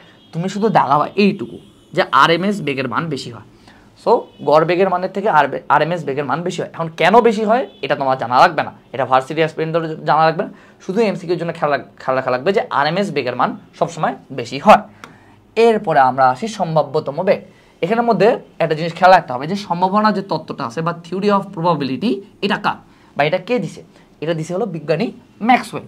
সো এখান থেকে আমরা খেয়াল রাখবো যে বিজ্ঞানী ম্যাক্সওয়েল সম্ভাবনা তত্ত্ব বা থিওরি অফ প্রবাবিলিটি দিয়েছেন। এখন সম্ভাব্যতম বেগ যেটা আছে, এই সম্ভাব্যতম বেগকে আলফা দ্বারা প্রকাশ করা হয়, আর এটার সূত্রটা লাগবে যে আলফা =√2RT/m, অর্থাৎ তিনটা বেগেরই আমাদের বই থেকে জাস্ট সমীকরণটা জানতে হবে। ওকে, এরপর আমরা আসি, এগুলো লাগবে না, প্রয়োজনীয় কেন লাগবে না। এরপর আসলে হলো গ্যাসের কণা গতিশক্তি। গ্যাসের কণা গতিশক্তি থেকে আমরা শুধুমাত্র এই যে বক্সটা আছে এই বক্সটা পড়ব। এখন এই সূত্রের প্রতিপাদন আল্লাহর দুনিয়ায় কোনোদিনও লাগবে না, তুমি পরীক্ষার হলো সূত্রের প্রতিপাদন খেয়াল রাখে এগুলো বের করতে পারবে না। পাশাপাশি সূত্রের প্রতিপাদন আসলে মেডিকেল ভর্তি পরীক্ষার জন্য লাগে না। এখন কিছু স্যার অনলাইনে হয়তো তোমাকে সূত্রের প্রতিপাদন দেখাবে, বাট এটা আলটিমেটলি খুব একটা কাজে দেয় না। সো আমরা এখান থেকে শুধুমাত্র ছকটা পড়বো। ধরো যে এনমল গ্যাস অণুর গতিশক্তি যদি তোমাকে বের করতে বলে, তাহলে এটা সূত্রটা হবে কি 3/2 = nRT। আর যদি 1 মোল যদি বের করতে বলে তখন n = 1 হয়ে যাবে, তখন সমীকরণটা কি হয়ে যাবে 3/2 RT, আর এককটা কি জুল পার মোল। আর যদি একটি অণুর গতিশক্তি বের করতে বলে তাহলে এটা হলো আমরা পাইলাম যে 1 মোল গ্যাস অণুর গতিশক্তি হলো 3/2 RT। যদি তোমাকে বলে একটি অণু, তখন এটা কি অ্যাভোগাড্রোর সংখ্যা দিয়ে ভাগ দিতে হবে, অর্থাৎ n দ্বারা ভাগ দিতে হবে, তাহলে আমরা পাই যাব। সো আপাতত আমরা শুধুমাত্র এই যে ছকটা আছে এই ছকটা পড়লে মোর দ্যান এনাফ, মেডিকেল ভর্তি পরীক্ষার জন্য তোমার প্রতিপাদন লাগবে না। ওকে, আচ্ছা, এরপরে আমরা আসি, এগুলো লাগবে না, এই ম্যাথগুলো লাগবে না। এবার আসছে আদর্শ গ্যাস এবং বাস্তব গ্যাস। আদর্শ গ্যাস এবং বাস্তব গ্যাস এই রিলেটেড বেশ কিছু থিওরি আমাদেরকে পড়তে হবে বা মুখস্থ রাখতে হবে। প্রথম কথা হলো আদর্শ গ্যাসের যে বৈশিষ্ট্যসূচক মানদণ্ড যেগুলো আছে এই মানদণ্ডগুলো খুবই খুবই ভালোভাবে পড়ে ফেলবো, ঠিক আছে। যে কয়টা পয়েন্ট দেওয়া আছে এখানে মেনলি একটা পয়েন্ট দেওয়া আছে, আর তারপর বাস্তব গ্যাসের বৈশিষ্ট্যগুলো দেওয়া আছে। তুমি যদি আদর্শ গ্যাসের বৈশিষ্ট্যগুলো পড়ো, যেটা আমরা একটু সামনে ছকেই পাবো, আবার এখানে দেওয়া আছে, আর এগুলো যেহেতু গুরুত্বপূর্ণ ইম্পর্টেন্ট জিনিস তো দুইবার পড়লে অসুবিধা নেই। সো এখানেও আমি একবার দেখাইছি, এই যে পুরো প্যারাটা আছে না, পুরো প্যারাটা একবার রিডিং দিবা, তারপর দেখবে যে প্রতিটার সাথে না লাগাইলে বা এটার উল্টাটাই সবসময় হয় তোমার হলো বাস্তব গ্যাসের ক্ষেত্রে। সো আদর্শ গ্যাস এবং বাস্তব গ্যাসের যে বৈশিষ্ট্যগুলো আছে এগুলো মেডিকেল ভর্তি পরীক্ষার জন্য খুবই খুবই গুরুত্বপূর্ণ, আর এই রিলেটেড এমসিকিউ কিন্তু তুমি অনুশীলনেতেও পাবা, আর কোচিংয়ের পরীক্ষাতে পাবাই। এবার আসছে হলো আদর্শ গ্যাস এবং বাস্তব গ্যাসের তুলনা। পুরাটা আমাদেরকে খুব ভালোভাবে মুখস্থ রাখতে হবে, এখানে আসলে বোঝানোর কোনো কিছুই নেই, সব কিছু মুখস্থ করতে হবে, ঠিক আছে। এর মধ্যে একটা জিনিস দেখো, এই অভ্যন্তরীণ শক্তি, এই অভ্যন্তরীণ শক্তির পয়েন্টটা একটু গুরুত্বপূর্ণ, কারণ এটাই হলো বলতে গেলে কোচিংয়ের পরীক্ষায় বারবার দিয়ে দেয়, আর এটা আসলে এমসিকিউ বানানো সোজা, অ্যান্ড এটাই হলো সবসময় চেঞ্জ করে দেয়। এখান থেকে দুই টাইপের প্রশ্ন হয়, আদর্শ গ্যাস এবং বাস্তব গ্যাসের যে ছকটা আছে এখান থেকে দুই টাইপের প্রশ্ন হয়। প্রথম টাইপের প্রশ্ন দিবে যে নিচের কোনটি আদর্শ গ্যাসের বৈশিষ্ট্য বা নিচের কোনটি আদর্শ গ্যাসের বৈশিষ্ট্য নয়। আর টাইপের প্রশ্ন হয় নিচের কোনটি বাস্তব গ্যাসের বৈশিষ্ট্য বা নিচের কোনটি বাস্তব গ্যাসের বৈশিষ্ট্য নয়। আর এই যে বেশিরভাগ ক্ষেত্রেই আমাদের এই যে 5 নাম্বার পয়েন্ট যেটা আছে এইটা হলো চেঞ্জ করে দেয়, হয় না লাগায় দেয় অথবা নাটা সরায় দেয়। সো আদর্শ গ্যাসের যে অভ্যন্তরীণ শক্তি যেটা আছে এটা হলো আয়তনের উপর নির্ভরশীল নয়, পাশাপাশি এটার যে সমীকরণিক রূপটা আছে এটা হলো আমাদেরকে খেয়াল রাখতে হবে যে del U divided by del T into T equal to 0। এটা কখন হয়, এটা হয় হলো তোমার আদর্শ গ্যাসের ক্ষেত্রে, অর্থাৎ আদর্শ গ্যাসের যে অভ্যন্তরীণ শক্তি সেটা আয়তনের উপর নির্ভরশীল নয়, কিন্তু বাস্তব গ্যাসের যে অভ্যন্তরীণ শক্তি যেটা আছে এটা হলো আয়তনের উপর নির্ভরশীল। আর বাদবাকি যা আছে প্রায় সবগুলাই সোজা, অ্যান্ড তুমি একবার যদি ভালোভাবে পড়ো তাইলে খেয়াল থাকবে, ওকে। আর এটা কিন্তু খুবই গুরুত্বপূর্ণ। আচ্ছা, এরপরে আসি আমরা, এটা লাগবে না, এরপর আসলে বাস্তব গ্যাস সমূহের ক্ষেত্রে অ্যামাগার পরীক্ষা। এখান থেকে আমি তোমাকে এই প্রথম পেজে কিছু নোট করে দিব, ওটা এই প্রথম পেজের মধ্যে লিখে রাখবা, যা যা পড়তে হবে শুধু আমরা এই প্রথম পেজ থেকে পড়বো, আর কোনো কিছু আমাদেরকে পড়া লাগবে না। এখন আমাদেরকে কী কী পড়তে হবে, এখন অ্যামাগার বক্রলেখ থেকে তোমাকে যা যা পড়তে হবে তা আমি প্রথম পেজের মধ্যেই তোমাদেরকে নোট করে দিব, অ্যান্ড এগুলো তোমরা নিজেদের বইয়ের মধ্যেও লিখে রাখবা যেন তোমাদেরকে পরীক্ষার আগের রাতে রিভাইজ দিয়ে যেতে সুবিধা হয়। যা যা পড়া লাগবে দেখবা সব এখানে লিখে দিচ্ছি, অ্যান্ড এগুলোর বাইরে থেকে অনুসরণিত প্রশ্ন নাই, পাশাপাশি কোচিংয়ের পরীক্ষাতেও পাবা না, কারণ বইয়ের বিভিন্ন জায়গায় এটা ছড়াই ছিটায় দেওয়া আছে এই অংশটুকুতেই। সো তুমি যদি একটা জায়গায় লিখে রাখো তাহলে তোমার মুখস্থ রাখা বা খেয়াল রাখা একটু বেশি সোজা হয়ে যায়। সো শুরুতেই আমাদেরকে অ্যামাগার বক্রলেখের ক্ষেত্রে একটা জিনিস খেয়াল রাখতে হবে যে অ্যামাগার বক্রলেখ কিসের সমন্বয়ে গঠিত, সেটা হলো পিভি আর পির সমন্বয়ে গঠিত, অর্থাৎ পিভি বনাম পি রেখা যেটা আছে এটাকে বলা হয় তোমার অ্যামাগার বক্রলেখ বা অ্যামাগাস কার্ভ। এইটুক জানলা। এরপর আছে যে অ্যামাগার বক্রলেখে দুই ধরনের রেখা পাওয়া যায়। প্রথম ধরনের যে রেখাটা আছে বা প্রথম ধরনের যে লেখটা আছে এটা হলো পাওয়া যায় হাইড্রোজেন এবং হিলিয়ামের ক্ষেত্রে। এখন দেখো এই যে ডট ডট চিহ্ন যেটা আছে না, এটা হলো মেনলি তোমার আদর্শ গ্যাসের লেখ, অর্থাৎ এটা এক্স অক্ষের সমান্তরালে যায়। প্রথম ধরনের যে লেখটা আছে বা প্রথম ধরনের যে রেখাটা আছে এটা হাইড্রোজেন এবং হিলিয়ামের ক্ষেত্রে পাওয়া যায়। আর এক্ষেত্রে কি হয়, যত তুমি চাপ বাড়াবা অর্থাৎ পি বাড়াবা তত এর পিভির মানটা আদর্শ গ্যাসের প্রত্যাশিত মান থেকে বেশি হয়, একদম সোজা উপরের দিকে যাচ্ছে। এটা হলো হাইড্রোজেন এবং হিলিয়ামের ক্ষেত্রে, অর্থাৎ সোজাসুজি এই যে আদর্শ গ্যাসের লেখটা আছে এর প্রত্যাশিত মান থেকে বেশি হচ্ছে, অর্থাৎ এটা সোজা উপরের দিকে যাচ্ছে।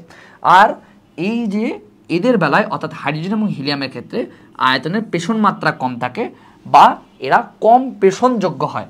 সো এটা লিখে রাখবা যে এরা কম পেষণযোগ্য হয়। পাশাপাশি এদের যে জেড আছে এই জেটের মান হয় হলো তোমার গ্রেটার দেন 1। জেডটা কি, জেডটা হলো তোমার পেষণ গুণাঙ্ক, যেটা আমরা একটু সামনেই পাবো। সো আপাতত আমাদেরকে এই ফার্স্ট পয়েন্ট থেকে কী কী খেয়াল রাখতে হবে, প্রথম ধরনের লেখ বা জেড ইজ গ্রেটার দেন 1 কার কার ক্ষেত্রে পাওয়া যায়, উদাহরণ দুইটা কী কী, একটা হলো হাইড্রোজেন আর একটা হলো হিলিয়াম। এই ক্ষেত্রে পিভির মান প্রথম দিকে এবং শেষ দিকে অর্থাৎ সবসময় পিভির মান আদর্শ যে মাত্রাটা আছে আদর্শ পিভি মান থেকে সবসময় বেশি হচ্ছে, অর্থাৎ সোজা উপরের দিকে যাচ্ছে, অর্থাৎ এরা কম পেষণযোগ্য বা এদের পেষণ মাত্রা কম হয়। আর এদের জেটার মান কি গ্রেটার দেন 1। এদের যে লেখগুলো আছে এই লেখগুলো কেমন হয়, এদের লেখগুলো হয় তোমার সরল রেখা। এরপর দেখো দ্বিতীয় ধরনের যে লেখ বা দ্বিতীয় ধরনের যে রেখা যেটা আছে যেটা হলো মেনলি বক্র রেখা, যেটা হলো এইটা কার কার ক্ষেত্রে পাওয়া যায়, এইটা পাওয়া যায় হলো তোমার অক্সিজেন, নাইট্রোজেন এবং কার্বন ডাইঅক্সাইডের ক্ষেত্রে। আর এদের ক্ষেত্রে আর কী কী খেয়াল রাখতে হবে, যখন আমি চাপ বৃদ্ধি করব তখন পিভির মান প্রত্যাশিত মান অর্থাৎ আদর্শ লেখের মানের থেকে কম হবে, একটা নির্দিষ্ট ন্যূনতম মানে পৌঁছাবে, তারপর এটা আস্তে আস্তে বাড়বে। অর্থাৎ শুরুর দিকে যখন আমি চাপ বৃদ্ধি করব তখন এটা ক্রমাগত কমতে থাকবে, তারপর একটা সময় এটা একটা ন্যূনতম মানে পৌঁছাবে, অ্যান্ড দেন আরও যদি চাপ বৃদ্ধি করি তখন এটা আদর্শ গ্যাসের যে প্রত্যাশিত মান আছে তার থেকে বেশি হয়ে যাচ্ছে, অর্থাৎ প্রথম ধরনের লেখের মতন হয়ে যাচ্ছে। অর্থাৎ প্রথম দিকে যখন আমি চাপ বাড়াচ্ছি তখন এইটা কমতেছে, অ্যান্ড দেন আস্তে আস্তে এটা আবার সোজা হয়ে যাচ্ছে, অর্থাৎ এটা বাড়ে যাচ্ছে। অর্থাৎ শুরুর দিকে চাপ বৃদ্ধির শুরুর দিকে এদের পেষণ মাত্রা থাকে হলো বেশি, আর পিভির মান ন্যূনতম মানে পৌঁছানোর পর এদের পেষণ মাত্রা ধীরে ধীরে হ্রাস পায়। সো এটা হলো আমরা খেয়াল রাখলাম। আর এই অক্সিজেন, নাইট্রোজেন এবং কার্বন ডাইঅক্সাইডের ক্ষেত্রে জেটের মান হয় হলো তোমার <1 বা পেষণ গুণাঙ্কের মান হয় <1। আর এদের ক্ষেত্রে মেইনলি কিসের প্রাধান্য থাকে? এদের ক্ষেত্রে আন্তঃআণবিক আকর্ষণের প্রাধান্য থাকে। এটা লিখে রাখবা, আন্তঃআণবিক আকর্ষণ যেটা আছে এটার প্রাধান্য থাকে। আর এই যে প্রথম ধরনের যে লেখটা আছে হাইড্রোজেন এবং হিলিয়াম, এক্ষেত্রে কিসের প্রাধান্য থাকে? আণবিক আয়তনের প্রাধান্য থাকে।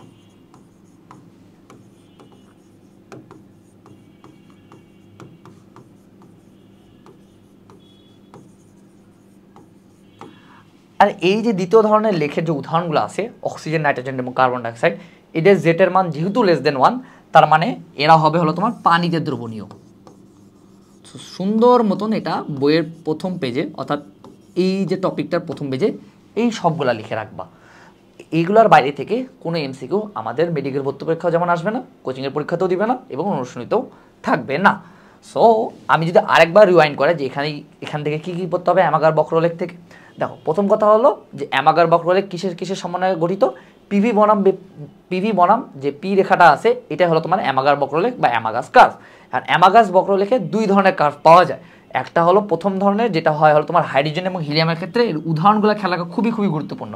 হাইড্রোজেন এবং হিলিয়ামের ক্ষেত্রে এদের পেষণ মাত্রা কম থাকে বা এরা কম পেষণযোগ্য হয়, আর জেটের মান সবসময় <1 হয়, অর্থাৎ জেটের মান বা পেষণ গুণাঙ্কের মান যেটা আছে এটা 1 থেকে বেশি হয়। আর এক্ষেত্রে কিসের প্রাধান্য থাকে? আণবিক আয়তনের প্রাধান্য থাকে। দ্বিতীয় ধরনের লেখ পাওয়া যায় কাদের ক্ষেত্রে? অক্সিজেন, নাইট্রোজেন এবং কার্বন ডাইঅক্সাইডের ক্ষেত্রে। আর এদের ক্ষেত্রে কি হয়? চাপ বৃদ্ধির সাথে সাথে প্রথমে পিভির মান যেটা আছে এটা কম থাকে, অর্থাৎ এদের পেষণ মাত্রা হয় বেশি, তারপর একটা ন্যূনতম মানে পৌঁছাবে পিভি, দেন এটা আবার বাড়তে থাকবে। পিভির মান যত বাড়তেছে তখন এদের পেষণ মাত্রা কমে যাচ্ছে, অর্থাৎ এটা প্রথমে এদের পেষণ মাত্রা বেশি থাকে, পরে এদের পেষণ মাত্রা ধীরে ধীরে হ্রাস পায়। আর এক্ষেত্রে জেটের মান কি হয় বা পেষণ গুণাঙ্কের মান কি হয়? <1। অ্যান্ড যেহেতু এদের জেটের মান <1, তার মানে এরা পানিতে দ্রবণীয় হবে বেশি। আর আন্তঃআণবিক আকর্ষণ বলের প্রাধান্য এটা কখন হয়? যখন জেড <1 বা এই তিনটা উদাহরণের ক্ষেত্রে অক্সিজেন, নাইট্রোজেন, কার্বন ডাইঅক্সাইড। আরটা উদাহরণ লিখে রাখো যেটা হাজারিসের বইয়ে দেওয়া আছে, সেটা হলো মিথেন CH4। আর এই যে প্রথম ধরনের যে লেখটা আছে যেটা হাইড্রোজেন এবং হিলিয়ামের ক্ষেত্রে পাওয়া যাচ্ছে বা Z <1 এর ক্ষেত্রে পাওয়া যাচ্ছে, সেটা হলো তোমার হয় সরলরেখা। আর যখন Z <1 অর্থাৎ অক্সিজেন, নাইট্রোজেন এবং কার্বন ডাইঅক্সাইডের ক্ষেত্রে যে লেখটা পাওয়া যাচ্ছে সেটা হয় তোমার হলো বক্ররেখা। আর এখানে কি থাকে? এখানে একটা অবতল অংশ থাকে। এখান থেকে আমরা শুধু এই কয়েকটা লাইনই পড়বো, এ বাদ দিয়ে আদার্স কোনো কিছু আমাদেরকে পড়তে হবে না। এগুলো সুন্দর মতন আমরা বইয়ের মধ্যে লিখে নিব। এরপরে আমরা আসি দেখি যে তাপমাত্রার প্রভাব আর হলো সিদ্ধান্ত সমূহ। এই দুইটা পয়েন্ট আমরা একটু নিজ দায়িত্বে রিডিং দিয়ে দিব, রিডিং দিলেই এটা আমরা পারবো। আচ্ছা, এরপরে আমরা আসি পেষণ গুণাঙ্ক। PV = ZnRT। এখান থেকে জেটের মান কি হয় বা পেষণ গুণাঙ্কের মান কি? PV / nRT, এটাই হলো জেড। এখন আমরা যেগুলো গ্যাস নিয়ে কথা বললাম এগুলো হলো মেইনলি বাস্তব গ্যাস। আমাদের দুনিয়া যার কিছু আছে সবগুলোই বাস্তব গ্যাস। কিছু কিছু ক্ষেত্রে আমাদের বাস্তব গ্যাস আদর্শ গ্যাসের ন্যায় আচরণ করে, ওই শর্তটাও আমরা একটু সামনে পাবো। সো আপাতত জাস্ট এইটা খেয়াল রাখতে হবে যে অক্সিজেন এবং নাইট্রোজেন, কার্বন ডাইঅক্সাইড, মিথেন এগুলোর ক্ষেত্রে আমরা পেষণ গুণাঙ্ক বা জেটের মান কত পাইলাম? <1। আর যখন আমি হাইড্রোজেন এবং হিলিয়ামের কথা বলতেছি, সরি একটু উল্টা হয়ে গেল, যখন আমরা অক্সিজেন, নাইট্রোজেন, কার্বন ডাইঅক্সাইড, মিথেনের কথা বলছি তখন Z <1। আর যখন আমি হাইড্রোজেন এবং হিলিয়ামের কথা বলছি তখন Z <1, অর্থাৎ 1 এর থেকে বড়। আর আদর্শ গ্যাসের ক্ষেত্রে আদর্শ গ্যাসের বেলায় এই জেটের মান হয়ে যায় 1, ঠিক আছে, একদম = 1। ওকে, অ্যান্ড এই যে জেটের আরেকটা সমীকরণ দেওয়া আছে, এই সমীকরণটা আমাদের পড়তে হবে। Z = V/V0, অর্থাৎ বাস্তব গ্যাসের মোলার আয়তন আদর্শ গ্যাসের মোলার আয়তন। আর এই যে এখানের মধ্যে এটার সংখ্যাটা দেওয়া আছে যে সংকোচনশীলতা গুণাঙ্ক বা পেষণ গুণাঙ্ক যেটা আছে, প্রকৃতপক্ষে একই তাপমাত্রা চাপে বাস্তব গ্যাসের মোলার আয়তন ও আদর্শ গ্যাসের মোল আয়তনের অনুপাতকে প্রকাশ করে, অর্থাৎ এই সমীকরণটাতে অর্থাৎ বাস্তব গ্যাসের মোল আয়তন ডিভাইডেড বাই আদর্শ গ্যাসের মোলার আয়তন। এরপরে আমি ভিতরে যা যা পড়েছি সব এখানে আবার দিছে, এখানে নতুন করে কিছু পড়ার দরকার নেই, জাস্ট একটা লাইন আমাদেরকে পড়তে হবে।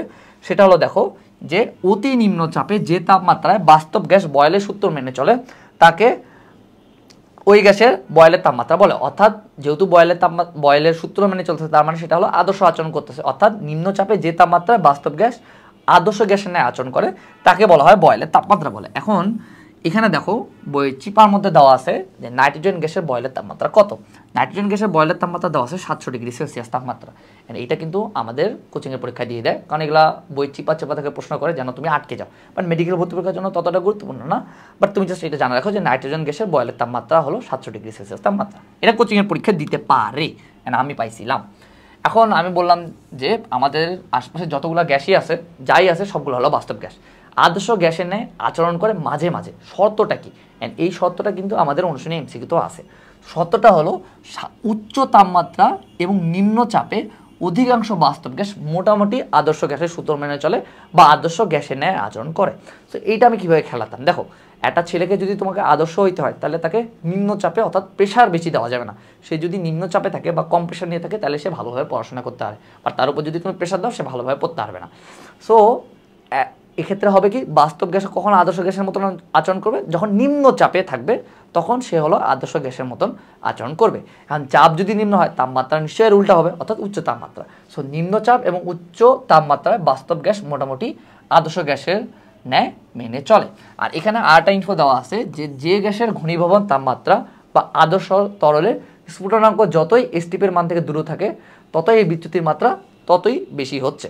অর্থাৎ যতই তাপমাত্রাটা দূরে যাচ্ছে, অর্থাৎ যতই বেশি বা কম হচ্ছে ততই এই বিচ্যুতির মাত্রাটা বেশি হচ্ছে। এখান থেকে জাস্ট এই লাইনটা একবার রিডিং দিয়ে দিবা।